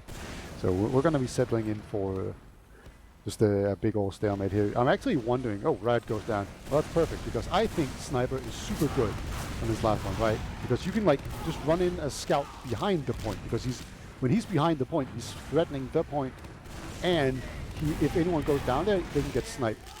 So I think opening it up the point like this, you need to take down the sentry first, but then you can just run in a scout somehow through the left, behind the point, and he's actually threatening the point. And whenever people want to deal with you, they'll get sniped. So I think that could work out really well, but as I say, all of that, there's no snipe. Yeah, it's interesting that they don't come up sniper, because you know there's a lot of competent snipers coming up. There looks like Sam and Cookie both opting not to come up any sort of off classes here. Lau's moving the gear up just a little bit, putting the body armor. Doge got forced. Oh, did he? Yeah. I Rocky's totally missed it. enormous brain. Drop. Lot drop. Oh dear. Yeah, that's definitely not what you want to see. We did actually miss that. Doge got forced there just a little bit there, and we do actually unfortunately see that reset as the drop does come in. The gun is being changed off really quickly. Really good heads up play from Rocky actually, but he actually gets absolutely owned by Riot. That was a really nice shot. Just quickly to say, Rocky invented a new rollout on this map. If you guys want to catch it, I forgot to mention it, but yeah, it's pretty hectic. Cool, I guess like my cam's on Rocky for this mid, I guess, as he is just sort of. Oh, Yeah, that's this is not yeah. a new one. I do this every day. He does just go through that shithouse kind of No, area, that's do not the the high one. bomb. Damn, Yeah, he didn't do it. does look Yeah, like but his team didn't manage to get anything out of it anyway, as they all get completely wiped. On that mid, just Enrith leaving through this trash area, seeing if he can manage to set up some traps on last just as he's getting out. His team is spawning up in about 1 second, but yeah, it'll be cool to see if Rocky does bust out this bomb right now. Enrith had a huge brain trap on second point, manages to get Cookie. That's pretty funny, as Cookie does lose his life. That will slow them down just a little bit, I reckon, as they will opt to wait for their pocket scout to spawn before doing any kind of funny business, I reckon. But yeah, we'll try to be a little bit more observant and see if Doge gets forced here. Well, there's a forward hold going on. They have the big Uber advantage, so this forward hold is it's a perfect use of it. You want to get it. Hertz actually overextends and it gets taken down, so now it's going to be super difficult to actually do this forward hold. You can see the pyro out. Like, that's not really part of the forward hold, so They slowed it down a little bit. They're on 80% Uber. That might not be enough, but they're going to come in here. There's a Pyro in front of the Sentry Gun, trying to deflect everything. He's going to get taken down. These scouts just eating him alive. And now you see a single scout putting pressure onto the point, and people are just jumping on top of it. But they did actually get the Uber in time. They're trying to kite it as best as they can. You see Yule, he's playing behind lines, but Lau's will take him down. Devilman's still on the high ground though, takes down the medic, so that's good. He eventually gets piped down. Sorta comes in from the side. Scout on the point as well. Can he dodge everything? No, not in time. And Doze, he's running for his life here. He's actually pretty weak, and like a single stray charge stick, he could just kill him. Yeah, it looks like he may get out here. He sort of arrows Enrith just to sort of make him change his mind about charging those stickies. Does manage to get out there, but yeah, it looks like the post-Uber situation from Coffee Clock was really good. They all had the high ground. They were playing it really, really well. But then the respawners coming in of that Putus there, and they couldn't quite replay that point. Unfortunately, and they did lose all of their gamers for that. Riot and Hertz both trade themselves out there as Lau just kind of gets that clean-up frag after all the damage there. But this is still about 40% ad on the side of Doge, and they're getting ready to repush this right away. And they are moving their way in through this upper lobby area right now. They look like they're ready to push just a default scout demo on this left side. And they do come in here. There's no pyro this time. The gun goes down. Hertz goes down really quick, and they're playing the point already. But the Putus is up again. Rocky does lose his life there, and that is Cookie playing the point, standing behind the pillar. The Putus can't do anything, and this is Coffee Clock now up 2 rounds to 1 here, Beta. They're making their comeback known here. They don't want to take this into a 5th and final map. That's for sure. They want to take this right now. You can really tell. That was a really strong push in here. And just the fact that they got their medic out alive there was really big, and they made the use of the good Uber advantage. Hurt's going to come in very quickly on the enemy train and actually get the Demo Man down. That's really good. I forgot to watch Rocky on this rollout, but it looks like he didn't do anything super special. All right, that's good. That's good. I don't get punished ever. Fantastic. Yeah, but that was a really strong mid coming out of from Big Chungus. Fortunately for Doge, he got out alive. He has like 3 players to follow him out as well. So it's going to be another last push hold here. But yeah, Doge manages to survive though, which is sending him up to even Ubers here. So it's a little bit more of a favorable situation than the sort of ad pushes that we saw happen twice in a row, and eventually they did manage to convert it on the side of Coffee Clock. The gun is going up, the pyro's up on the side of Coffee Clock. They're going to see if they can just sort of turtle this a little bit as the Ubers do come up on both sides right now. We do see just a little bit of sort of outside play from Locke. He's kind of walking around seeing if they can bust in, looks like 2 soldiers through lower right. It might just be the classic spam. Well, they're not spamming the same spot, so not too well organized right there. But it's very normal to try and see if you can just spam someone out, right? Because if you just like randomly hit 2 rockets perfectly, people will die very quickly. And they're gonna try again, but so far it looks like this soldier just holding here. I think that's Riot. Yeah, he's just holding his side and he's not getting hit by anything. So just taking it easy. Cookie's spy checking, so they're very keen to not. Hertz is actually all the way in through lower. I'm not did he sure what he did there. He just like walked in and stood still. Not quite sure what that is. That was definitely a sack for Sniper, I reckon. There's no counterplay coming in on the side of Red Team. Riot is sort of spamming quite aggressively, seeing if he can do anything, but there's no frags coming in out of it. Looks like Hertz is going to spawn up for free, and he is indeed coming up on Sniper. He kind of just wanted to die. He knew he was going to get nothing done in front of that sentry gun. So he is now up on Sniper. Now this is a powerful off class. We've seen Hertz do this quite a lot, and this is something that I'm really interested to see, especially as you say about playing behind the point and all that kind of stuff, as he is trying to peek from this main area, and it sort of means that they can't stand on the ground at all. Oh, Hertz actually gets domed by Cookie in retaliation. So he gets his life shut down really, really quickly, as that was, looks like Lau is taking loads of damage in the lower lobby area too. He's forced to back all the way out. Cookie going forward, seeing if he can get some kind of hero play, and that's actually Riot coming in the double spam onto Enrith. Enrith losing his life, and there is a soldier in lower lobby, but they are forced all the way back out. Locking down, trying to fight this from the trash area, but it looks like they are going to see if they can get some kind of fast trade in. Yeah, here they go. They're looking to wrap around behind. 2 players behind. Rocky loses his life, but the Uber is committed. The gun is still alive, though. Sam is Scout taking and this it's duel. an Oh, no. They actually do go all the way back for it. Hertz taking this pack in lobby, and he looks like he's going to see if he can play off this cap time behind. He looks like he's heading towards this bottom left area, but they're spamming that out. They know that he's going to be there. He does lose his life. Cookie winning that duel right now, and I think all players are now accounted for in front on this midpoint, and they do cap up this second. It was a little bit messy, a little bit frightening there for a while, as that was a sort of big brain moment, but unfortunately nothing really coming of it, as this is now about 40% Uberad on the side of Doge here, Peter.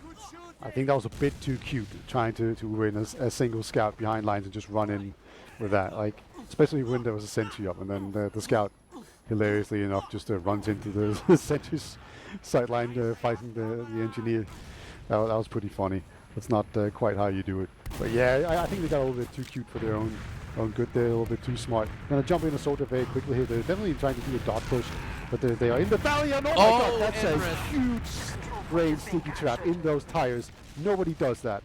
That you can't predict it. That's like some 4D third eye dimensional shit. Just be looking at it. It's crazy. Enrith's traps are just like so good, and that round looks like it's going to fall as these players are coming in really, really aggressively. Another couple of seconds till that spawn comes in. Yule loses his life, Redcoat loses his life, and this is tied 2-2 with about half the map remaining, and this is definitely the fight for the grand finals we have on our hands in this map. This is a huge game that we're witnessing right now, Beta. I still can't get over that. That's such a stupid trap. that is just predicted like 4 moves ahead. Unbelievable. Did he do the... No. Nah, he's given up, I think. I think he did the first 2 mids and got owned. Alright. Well, maybe he'll do it again sometime. You know, Stark also did like a cool rollout where he like using banners and stuff. But anyway, there's actually a scout run behind. He actually trades, and it's 3-on-2 right now. It looks like it's gonna be 3-on-1, and Enry's gonna be the sole survivor right now. I think, yeah, he's just gonna jump out. Might even be better off. That was a big mid on the side of red team there. It was definitely, I believe it was Sam coming in and cleaning up the damage off the medic there. Spot. Oh, this is the one that you can't see. It's inside the rock. It can't be blown away, and you can't see it. And if you stand there, so if this medic is walking up, oh no, Cookie can see it, just poking out just a little bit in the end there. Doge is still going to take the chance. He's taken down so low. Oh man, yeah, if you place that trap right, I believe you can't actually see it at all, but it looks like it was sticking out just a little bit there. Hertz loses his life to Riot going forward in this lobby. They are trying for the forward hold with the pyro just a little bit and some sticky traps, but the sticky traps are a little bit too passive, and yeah, it looks like there's nothing on the ceiling there, so Doge can come in here. Looks like they are trading this with about 10% difference right now, and this is the double donker coming out from Enrith right now, seeing if he can do some enormous shit and sort of spam them out. The Uber is out on the point here. Yule is jumping right up into that tube, gets absolutely farmed by Rocky. It was probably a little bit of a Tyrone shot, but it was definitely a good shot, like just there. Pyro does eventually go down on the side of blue team, but it's just Doge and Redcoat running for their lives right now, and that is definitely... Oh, Redcoat gets caught. That's very questionable from him. He could have definitely got out. I'm not sure why he was staying so far forward there, but this second point is being capped up right now. There's about 20 ad on the side of blue team ready to push. It looks like they're trying to take it through choke, it looks like right now. Hertz is jumping behind. He's just a little bit of a distraction. He's still alive. That's crazy that he's still alive on such low health that scout didn't commit to that fight.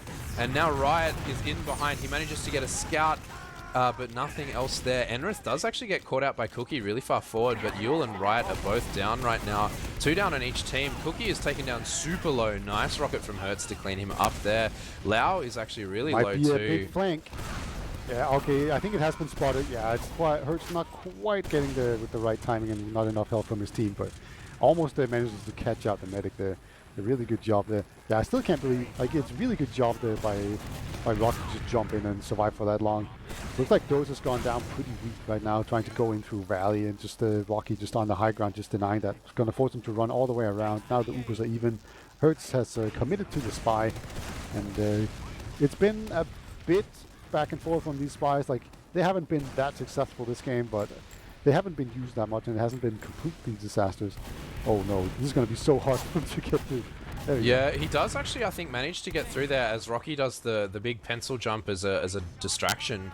Hertz is actually decloaking behind them in their own lobby right now. They're going to be looking for it though. I feel Riot is sort of smelling around there, seeing what he can see. There's a lot of players facing a lot of directions right now. This is definitely a bit of an uphill climb for Hertz right now. We do see basically nothing else happen as they're kind of just waiting until Hertz is in position to sort of sync up their spam, sync up their damage just a little bit, just some stickies being exchanged in spawn. But yeah, Hertz has definitely been spotted here. He's playing around on the Spire area, eating a couple of rockets, running towards lobby, changes his mind, is sort of trying to decloak under Grey, I think. That should hopefully be spotted. Like, there's no way that they don't expect him to decloak under Grey here. He's pistoling Doge. Doge drops to a nice rocket from Rocky just around the corner. That was some really nice synchronized play. Just 2 revolver shots hitting into that and then dying to the spam rocket. That's absolutely crazy. And it's now Locke is ready to repush here. Lau does lose his life, and this Uber is now committed through that as Enrith is jumping forward, dealing so much damage to Cookie. Cookie, unfortunately, not dying there to some really nice sticky placement from Enrith there. But that was a huge brain moment. That's another drop on the drop table for Doge, and as I believe he's now like 3 or 4 Ubers dropped in front of Doge. Sam and Riot are both behind. I think they look like Sam is trying to bait someone into it, but they're a little bit unsynced. Lau is taking down super low, but does manage to trade. But down gets traded with Riot. So yeah, and they are actually managing to cap this mid as that sort of messy fight was happening just a little bit after that Uber exchange just there.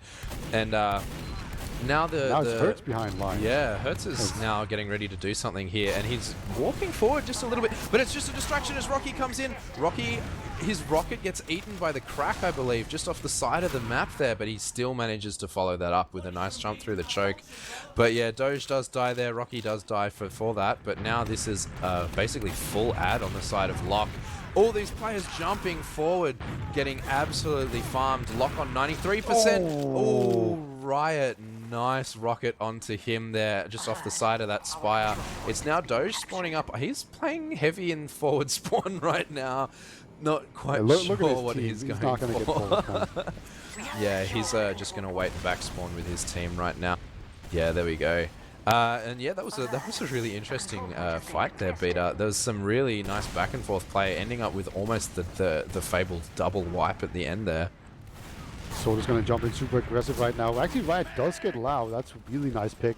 It's very difficult to actually jump in as a soldier and get a scout like that. It's a great job by him. Ubers are completely even at this point.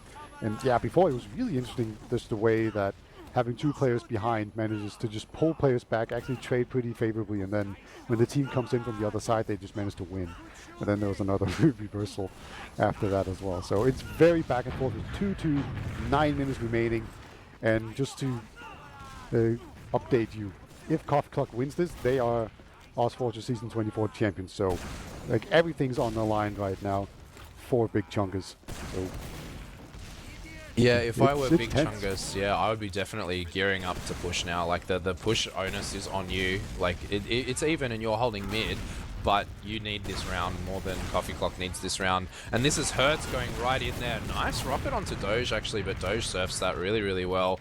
And Hertz does lose his life. The counter sack may come in.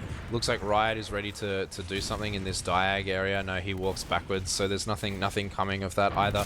Just some spam going through these chokes. Looks like Coffee Clock are happy not to do anything in this situation. They know that it is definitely on the blue team to push, and this is Hertz going for the spy play again.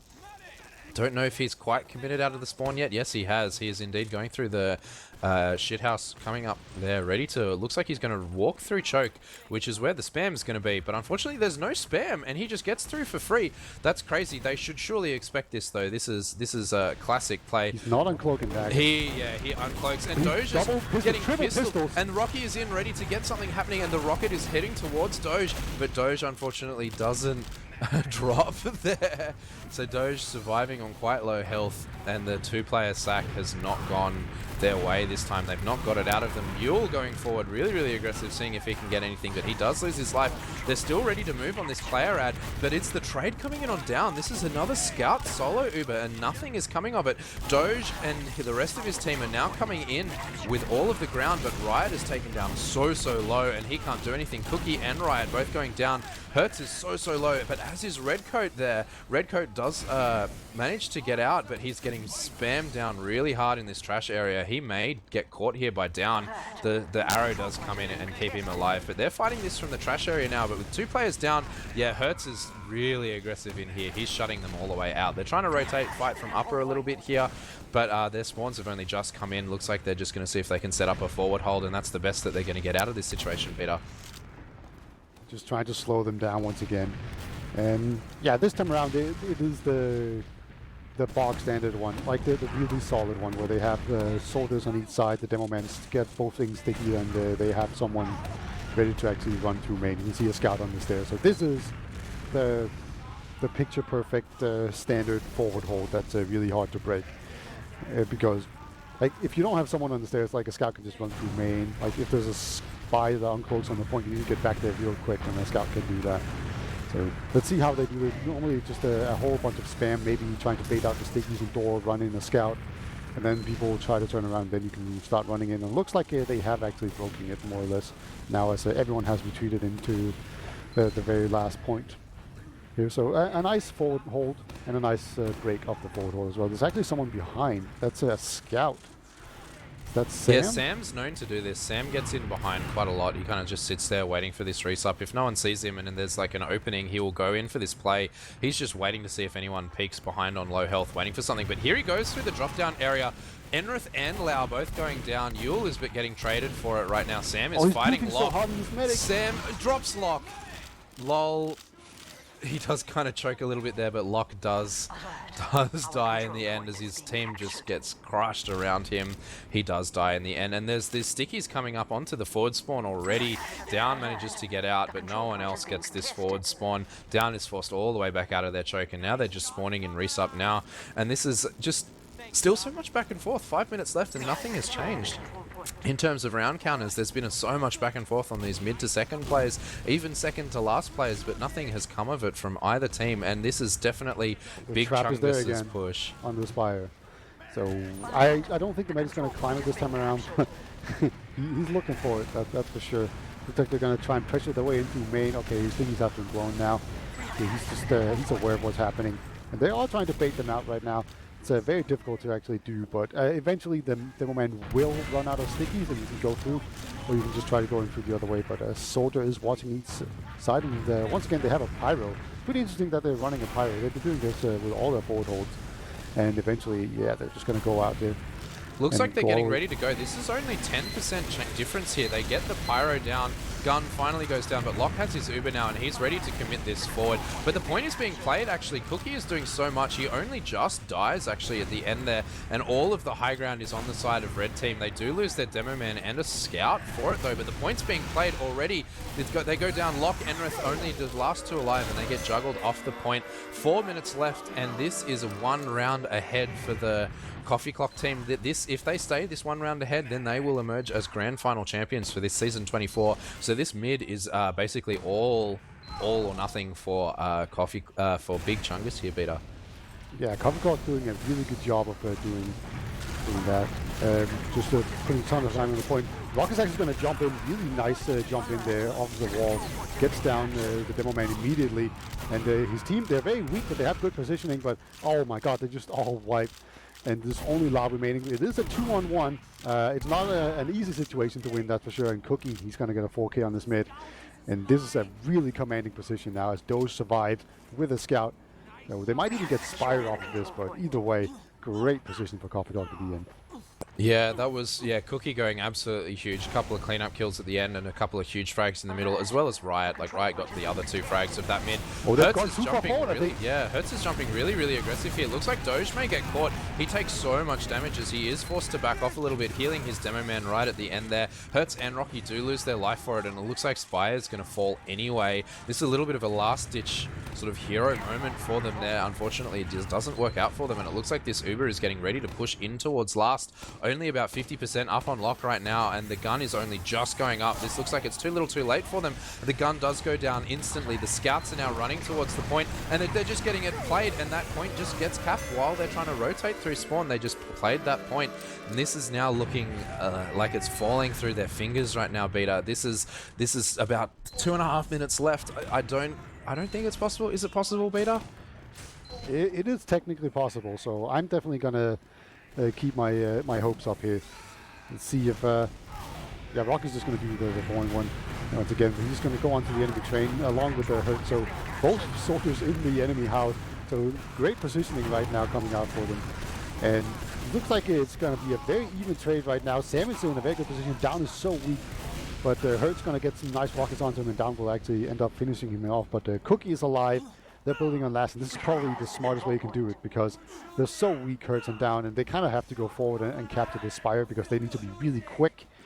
And now they can just Uber on last. Like if they can just delay Spire as well, they will just win outright.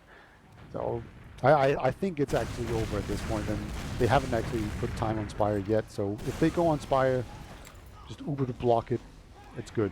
Yeah, That's it all looks they need like to do. that's indeed what's happening. It looks like Doge is committing this Uber forward, barring him dropping for like the 10th time. We will see this coming out. And yeah, that is Rocky going down as the Uber is popped. Riot does lose his life in the end there. Enrith and Locke are just sort of holding quite far back on this mid. Hertz is in actually behind doing some logs damage right there. Does unfortunately lose his life to Sam and Cookie sort of teaming up again.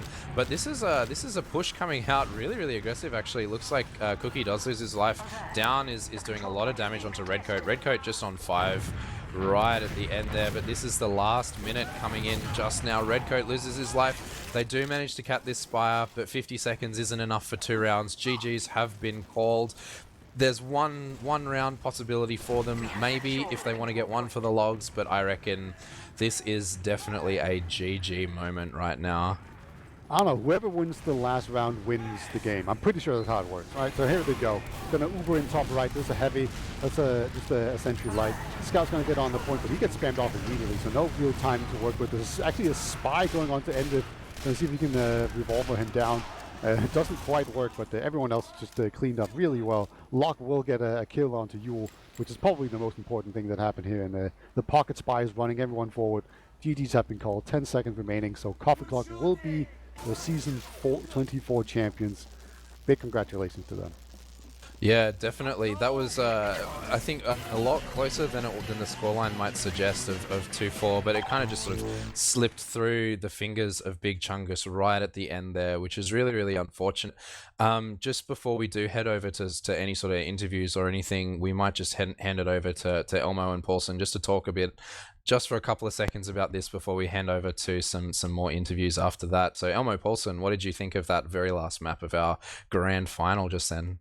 I mean, at least for the first half, apart from like the 1 or 2 drops, it was probably like the most typical. Yeah, Most of the time, it was kind of just win mid, win round, which is what you want to see teams be able to do. I thought that was the most like the best played map by both teams at that. Like what I mean by that is both teams were barely making any mistakes for the first like 20 minutes. It was actually just like coming down to who won a team fight. It was like I couldn't really see any like huge mistakes, but like miscommunication or anything like that.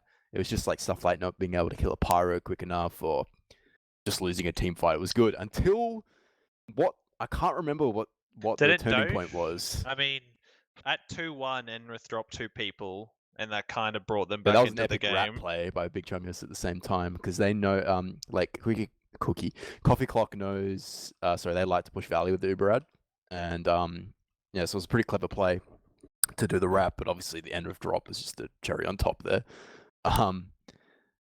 But there was I just can't remember I can't remember how they won that round to go to 3-2. It was it a They Uberad just got- push? Yeah, they just got Uber ad. Oh, in the right, it was end Lock because dropping. Lock dropped. Yeah. In lobby, yeah. That was just. Oh, I that mean, was... that wasn't really just Lock's fault. Like, they No. probably were gonna lose that. Like, they would have lost mid But anyway he could because have used he to could run have back to his used and spawners. lived, but they still would have had ad, if you know what I mean. Because like their but whole they team wouldn't- had shut the bed, like they all But died. they would have had ad, but a much smaller Yeah, ad. they wouldn't The have. entire They wouldn't have ran through situation the would have been last, different. But yeah, it was a bit of a. I mean, Lock still won the moral victory. Doge dropped more, and therefore Lock is a much better medic, and Doge should go back to playing demo. Agreed. Yeah, it was 6-5. Just Yeah, so I used to think- $11 donation, boys. Pay I up. went into this season thinking Doge was a good medic, but Yeah. I don't know anymore. I mean, yeah, if he drops more than Lock, it can't be possible that he's good. Also, I think we have some gamers here. We got Cookie and Right. Hey, boys, how you feeling? Yeah, good. Yeah, I'm you very said proud of you, Cookie. Fuck yeah, off. you managed to actually do something without us carrying you. Very Yeah. surprising, I know. Yeah, alright. But yeah, I mean, I guess it sort of opens this up to sort of some interview questions, I guess. Sort of specifically to you, Cookie. Obviously, congratulations first off. But how did you feel about the games tonight? Were there moments where you thought this is a lot closer than it should be, or there was moments where this should be a lot closer? What kind of thought processes were you having as we were sort of heading through these maps tonight? Scrim results showed that it was always going to be close, so I didn't expect to win super easily. Snakewater went our way pretty well, which was a little bit surprising. And then winning Granary was also super surprising because we have not played that for a while now. And their team does thousands of hours of demo reviews, map reviews. Paulsen trying to teach them things. Doesn't work, About obviously. shitting the bet on Keyword process, though, pride. champ. What was that, Elmo? What about shitting the bet on process? We Um, voted for you. We said you were good at that map. You fucking made us look dumb, fucking bitch.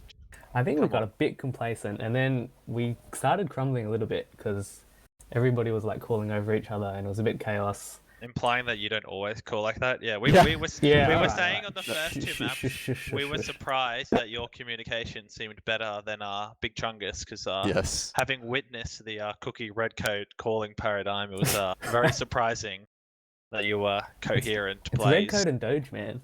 It's those two. It's not me. Yeah, enough. I suppose that same question should go to you as well, right? On the side of Big Chungus there. How did you feel about these games tonight? I don't remember playing for Big Chungus. What? Oh, sorry. It was EXO, not Big Chungus. Unfortunately, we don't have any representatives from. Oh, there's no Big Chungus. Sorry, I just assumed Yeah. that there would be a Big Chungus person in here, but I guess we don't have any Big Chungus. Big Chungus. You like Though, yeah. If you want Big my input Chungai. on the maps, though, like I felt like it went like as we kind of expected. I feel like we expected to win process though, because I mean we've been doing really well against everyone on process really. So I guess we didn't really look into process that much. They might have like just counted everything we did in that time. That's just how they managed I to feel win. like you lost the epic pencil jumping, and that kind of let your team down a bit. Yeah. Yul just doesn't do it right, does he? Nah, just not as skilled, so it's surprising. How are you feeling going into Badlands, having lost your favorite process map and knowing that Redcoat sucks and hates Badlands? We actually went over Badlands more than we did Yeah. for process, so we We felt were- we would be We better. were super prepared for Badlands. I guess you yeah. didn't bum us in the game before where I wasn't in Mumble. Is that what happened? Oh yeah, that one. I just pressed tab 5 Is minutes that in why and just were you like, is it practicing 5-0 your- already? Getting ready to what strats then did you have on Badlands that worked out well? Oh, it's just our Any last pushes secret? were like fixed super well. Like we were just converting most last pushes with like Uber Red, which we weren't able to do in scrims ever, Yeah. which is very And our important. mids we didn't get as Did rolled. you decide on doing the scout thing and then one of you just instant running the point? Was that the strat Yeah, essentially? it'd be 2 scouts to kill the pyro quicker because I suck and can't kill it by myself apparently. And then we Yeah, get we rid of the noticed. gun, and then Yeah. I bait point. Shut up, Paulsen. And then I bait the point, and then Sam does Sam things and kills everybody. Cookie, my scout Ubers are better than yours, and that's saying something. I think You wanna we play have the logs game, definitive Paulsen? proof on YouTube. I think there's a that few that's quid complete videos lie. out there that contradict Yeah. that statement though. But yeah, obviously, big congratulations to you guys bringing in another grand final win. I know a lot of you have won before. Are there any sort of plans for next season? Are you guys planning on staying together as a team into Well, season 25? I think both teams are terrified of the newcomer onto the pocket scout class that's coming up next season. So Oh I God, think is this they'll all real? just. You wanna I tell think us they'll about all that, just be Paulsen? gone. I don't know if it's happening yet, but I've already said if I play again, I'm playing Pocket Scout, so fear So, me. our Christ. team will stick around as long as Paulsen's playing Pocket Scout, because we can't let him win a season on Pocket Scout and think he's good, because he's not. Yeah, we'll see next season, mate. Yeah, we will. Yeah, unfortunately, there's no representatives from the other team to ask them the same question. But I would hope that they would stick around for another season because they definitely showed that they could do a lot of stuff against you guys. But unfortunately, it just fell through their hands at the very last minute there. We do have Redcoat joining again from the same team. We have no representatives from the other team. But I might just ask you a quick question. How did you feel about tonight, Redcoat? I was pretty confident going into it, but like, I don't know, man. They had a lot of strats, and I feel like some of them kind of worked, and we didn't have an immediate counter to them. But eventually, we ended up winning anyway. So Were you feeling under pressure from Enrith at all? not really. It's mostly the soldiers that get me. Like they're good at doing like these really big high bombs that the scouts can't really deny, and then so they just land on my essentially head. it's Cookie's fault. Well, a lot of the time he can't deny it, but yeah, basically it's Cookie's fault. Agreed. Did you how were you feeling after process? Because as we were saying before, we thought it was your map. You were 2-0 up going into it, just as Cookie said, getting a bit complacent, not focusing, just assuming you'd walk to victory already. We definitely expected to win process, but I think like a lot of their strats were working against us on process where they weren't really as much on other maps. So, and we had barely looked at process at all, pretty much. Like we'd kind of vaguely went over it earlier in the season, but we kind of just expected to win it in the grand finals, so we didn't really focus on going over it. We were mainly looking at Badlands and Gully Wash. Fair enough. What do you guys think about the fact that Doge dropped more than Lock tonight? Well, a couple of those I'll take responsibility for. Yeah, I may have remember a beefed couple little of bit. them where like Rocky just got like an insane number of rockets off and fucking 55 rockets. Yeah, 55 is the number actually. It's actually quite surprising. I feel like Doja's drops weren't as detrimental though. I don't think we know. came From our back from them perspective, better. I think a lot of... I'd say there'd be probably about an equal amount of retarded drops I in don't know. both medics. It feels like we managed to convert off the drops better than they did, though, is probably what Yeah, I think Redcoat's trying to say. Yeah, Yeah, I I agree said with it, that. you You idiot. guys collapsed a lot better after your medic died. Like there were a lot of times where like Doge would drop, like for example on process, like he got bombed by Rocky and dropped Uber, and you guys collapsed and wiped their team instantly after that, which was some really great team play to see. Yeah, But- I definitely agree that you guys were working off that better, for sure. I mean, the scoreline shows it as well. Yeah, I kind of want to know, like, you guys were being out damaged pretty consistently. I think the first 3 maps you all got out damaged, and like Enrith is probably a big part of that. But were you doing anything to try and counter him specifically? Because like at least Enrith? on Granary, I saw some stuff going on. you mean Apart from counter just Enrith? keeping him like Yeah, Yeah. honest. Enrith, because he did Big D. The idea Um, was just like I had to keep him, not the furthest player forward on their team. Pretty I was much- just keeping them back, but otherwise he's the best demo in Australia. I can't really stop him Yeah, from fuck being off, retard. insanely good. Toxic, man. Yeah, I Your think teammates right here. I think a lot of it is like a big part of our strat, especially on, I guess it didn't work that well on process, but on process and snake, our default mid this season was basically like I walk forward and bait their soldiers into jumping me, but not actually to do damage, just to bait them into jumping me, and then I try and surf back and just kill their soldiers, and then we just, hopefully win the mid off of that. So, in a mid like that, or in generally a mid where their soldiers are bombing me, like I can't contest the point as much, so Enrith is going to walk forward and do more damage, but hopefully we kill their soldiers before they can kill any of us and then just win off of that. And do you think anyone on Big Chungus or in general? Do you think there was a specific MVP of either team? Yeah, overall? I think Rocky Hurts. did really well. I'd 100% say Hurts. Like, Yeah, we'd agree. I mean, Yeah. it was a close toss-up between Enrith and Hertz, because Enrith was just consistently like putting out damage like constantly, but Hertz was just, as I said before, he's like just chaos incarnate. He was just The man. constantly, The he was just- playmaker. yeah, he was just constantly like behind you guys and basically just making it really uncomfortable for you. Did it feel Yeah. that way? Yeah, definitely. Like, I've played against like a lot of top teams. Like last season, I played the grand final with Xeno against Jasmine that season, and like I've found this season to be a lot harder to play even than that. Even though I think Jasmine was probably a better team, like, well, they definitely were a better team, but like we have had a lot of trouble just dealing with these like really aggressive soldier plays that their team has been doing, and it makes a ton of space. And if we don't deal with it in time, then yeah, we do end up just dying to their other players. But yeah, I don't know. Like, our strategy was mainly focused around killing their soldiers, not around killing Enrith. And I think their focus was largely on killing me so they could walk forward. How do you feel about the Rocky stats on our Snake Water? It's hilarious. We We all laughed had a for laugh 2 minutes. afterwards. Gives me life, So- man. soul Honestly, it gives me stats. life. In Rocky's defense, we don't know if it was Rocky's fault or his team's fault, but he was just completely out of sync with his team. There was just I something think going I'm on just there. the best at Snake Water. Yeah, Can you that ban this play idiot? I where mean- Doge dropped and you let him get 7 rockets off was real genius scout play cooking. All right. Apart from that one, Yeah, no, it was a good game to watch though. I'm trying to think like the first few games, it felt like their soldiers were basically a non-issue. Did it feel like that for you guys? That was On the idea. Snake, it Definitely kind on of Snake did. Water, yeah. Their soldiers weren't getting away with anything. Like, we'd gone over the mids a decent amount, or at least some of us had gone over the mids that they did. They mostly did the same things on mids, and we just, I think, countered them pretty well. Like, with me walking forward and baiting them into jumping me, and then just I would So surf a rocket Do you back. think, in general, did you decide to go more aggro?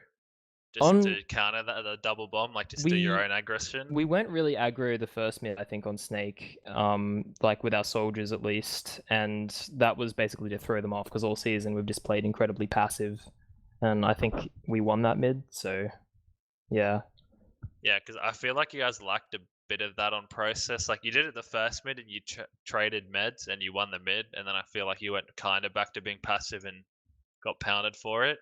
Was that always like your process thing, or was it just like you didn't know what to do? we didn't 'cause you know hadn't what to do on process. We So- hadn't looked at any mids. We hadn't we didn't have a set mid on process at all. We kind of just all like rocked up and did whatever we felt at the time. And like on the other maps, that wasn't the case. Like, we'd talked pretty extensively about Snake, especially, and on what's it called, Badlands as well. We'd talked quite a bit about it.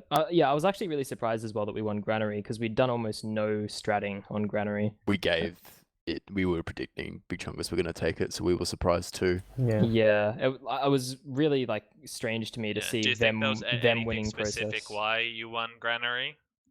Like any definitive things that you noticed? I think it was like we honestly just had some like really I clutch pounded. individual plays. Shut up. Look You at just the stats, baited. Shut man. up, Cookie. You should have seen my. Did you see my trades on Granary? They were nuts. Yeah, we Can I have did bring admin so that I can up. mute this We did idiot? bring that up a few times. Did you feel like their singles with down weren't working well? Yeah, Or- they Yeah, I were felt like- really bad. Basically, every single time they went in, like we just used way later, and we'd either catch the med or like use every bit to kill other players. A few times we like kind of were out of sync, and some of us went one way and other went the other way. But like I think most of the time it was like pretty decent, our Uber trades. Yeah, the problem with their trades is Enrith and Down stand so close to each other that it's really easy to just get locked to multi.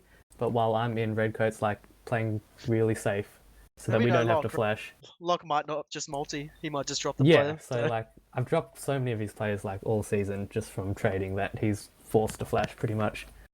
So we always end up with better I trades. feel, yeah, we were noticing that down kind of just got abandoned a bit in them. Like in the end, their Uber was worse, and down kind of just got the short straw. Like he'd run out with Enrith. I think the question on everyone's mind is are you going to re-add Hertz on Steam, Cookie? Well, I don't think I'm probably blocked already, man.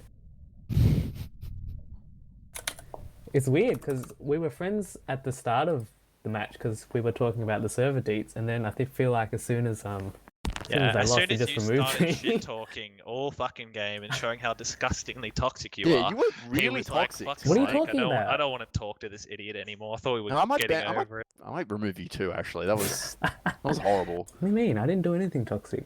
Oh, yeah. Yeah, we had a Yeah, strat yeah, get to angry. do the psychological warfare by spamming essence binds in the chat, which are enough to piss anybody off. All right, cool. Well, I reckon it's about time to start wrapping these up. Unless anyone has any final questions, we might Do we sort of our invite awards done yet, or still? well, so on that, I guess we invite our ozfortress administrator Paulsen to come up and have a word about what's happening next season and all that kind of stuff. I believe Thermite has the permissions to sort this out. G'day, Foz. Are you alive? You are muted, Yes, apparently. I'm There you go. apparently live. Here we go. G'day, Foz. Good afternoon. What was the? Wait, is that Rocky and Mumble? I'm sorry to interrupt, but did Rocky just join? I'm not sure. Okay. That could be anyone. Sure. Oh, well, I guess we move on to Foz and sort of say what's happening at the end of this season and all that kind of stuff. What do you have anything to say about this game before you head into that, Foz? Yeah, just standard affair. I mean, congrats to Coffee Clock. It was an incredibly enjoyable season to watch in general, but one of the best grand finals we've had in a while. So thanks for putting on a good showing. In terms of awards, we're gonna kind of have to wait for season 24 to wrap up officially because we've still got the IM grand final to be played this Thursday, I think, which hopefully we'll be casting in some capacity. So after that, we'll have awards coming out. We may do another award show like we did last season. We'll see if we have people available, but gonna have to technically wait for the season to end before we move on with that. Sure. Is there any news about what's happening next season or anything like that? Yes, so the completely official ozfortress calendar, I think, was posted in Discord earlier today. Yeah, I think next season is starting in a month and a half. I think May 12th was sign up date, so There put we that go. on your calendar, boys. Thank you, Elmo, for being a better admin than I am. So we will have our When's it customary- happening, mate? The community can work it out. But we will Ban we Elmo. will- Elmo no, admin. Elmo, yeah, Elmo admin. We will be announcing our off-season tourney again. Just gonna have to wait a few days because the IM folks are once again the most disorganized and delayed everything. So If only there was a certain prem player you could get to sort them out. I mean, send Catfish your application and we'll do business. Oh, well, I guess unless there's anything else that anyone wants to say right at the end, I guess that is going to wrap up our Is grand that final actually Rocky, cast. though? Hello, is that Rocky? Oh my god. Oh, It was a dear. troll bot. Damn, I can't believe you fell for that. Dang it. Every time. Well, that was Probably a was great Rocky. That was end Rocky. to It sounded our just like server. him. Is that what his calls are like? Makes sense. That's Yeah, no wonder that's how this all goes. all right. I guess this is our signal to wrap it up. We might go to some shout outs. We might head down through our guests first. Cookie, what are your shout outs? Shout out to you guys to casting. Justin, rest of the boys watching, Dave, Henry, Ghosts Mumble, and everybody in Ghost Mumble. Awesome. We might go Paul. Sorry, who's next? Redcoat. There you go, Redcoat. Who's your shout out? Yeah, just shout out to my team, especially to Sam for capping points all season. Suppose that's about it. Cool. Riot, any shout outs? Yeah, I got a couple long ones if that's all right. So, first shout out goes to my team for carrying me through this grand final. I've been past week I've been sick on the couch with tonsillitis, so I'm pretty proud of how I performed in this final, considering.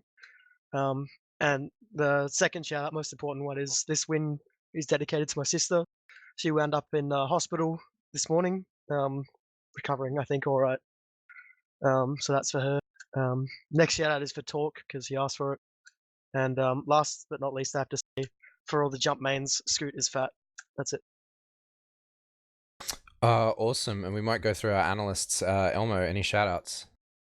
Shout outs to both teams for a great final, especially Coffee Clock for giving me an easy first place badge and for nominating me for most improved. So get in there and vote for that, boys, if you haven't. Shout out to you guys and Paulsen for the great casting and analysis. That's it. Awesome. Paulsen. And Ivan, love you. Oh, and Yeah. Ivan. Fantastic. Paulsen, what are your shout outs? A shout out to my beautiful co-caster Elmo. Had a great night with him. Shout out every to night. me for teaching Cookie everything he knows. Oh, get over yourself. And shout out to Jasmine Discord. That's all. Sure. Beta, do you have any Wait, shout one outs? sec. Shout out to other Naked Shrek pick that Hertz posted before the game. I'm sure that karma got to him and made him lose. All right. Beta, any shout outs? Yeah, big shout out to Thermite. He's doing production tonight, and also he makes sure that I actually have the demos to make the fact video at the end of the season. So without him, it wouldn't happen at all. And of course, there's Copenhagen Games coming up this Thursday, I believe. So I think it starts after the.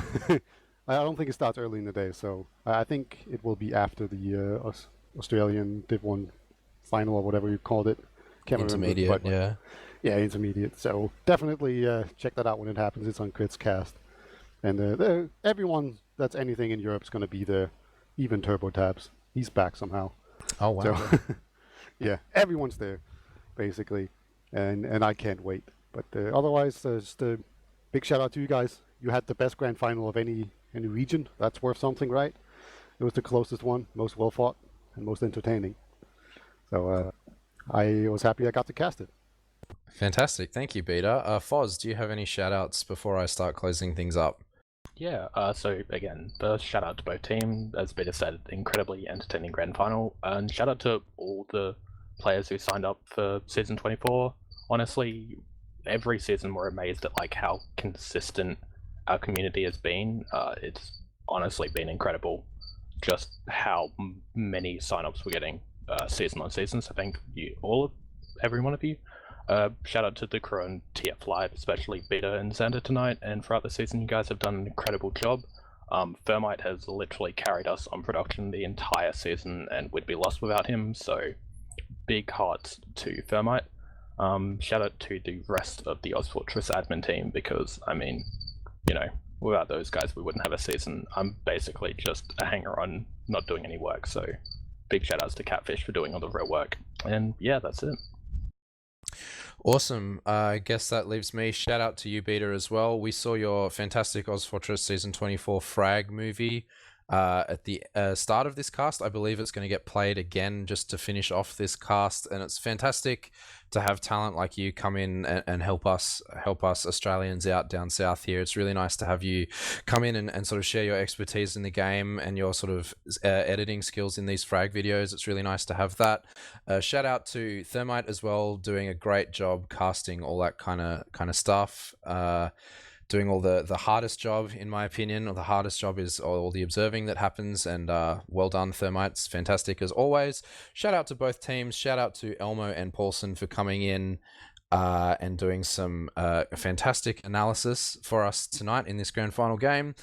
Shout out to Modus because he asked for one, and shout out to Yukari for telling me smart things to say. Awesome. I guess we'll wrap things up here, and we should hopefully be back with the intermediate grand final. Whatever's happening with that, we'll sort of figure it out as it happens. But if that doesn't happen, we'll be back next season with some Premier ozfortress action in about a month or so afterwards.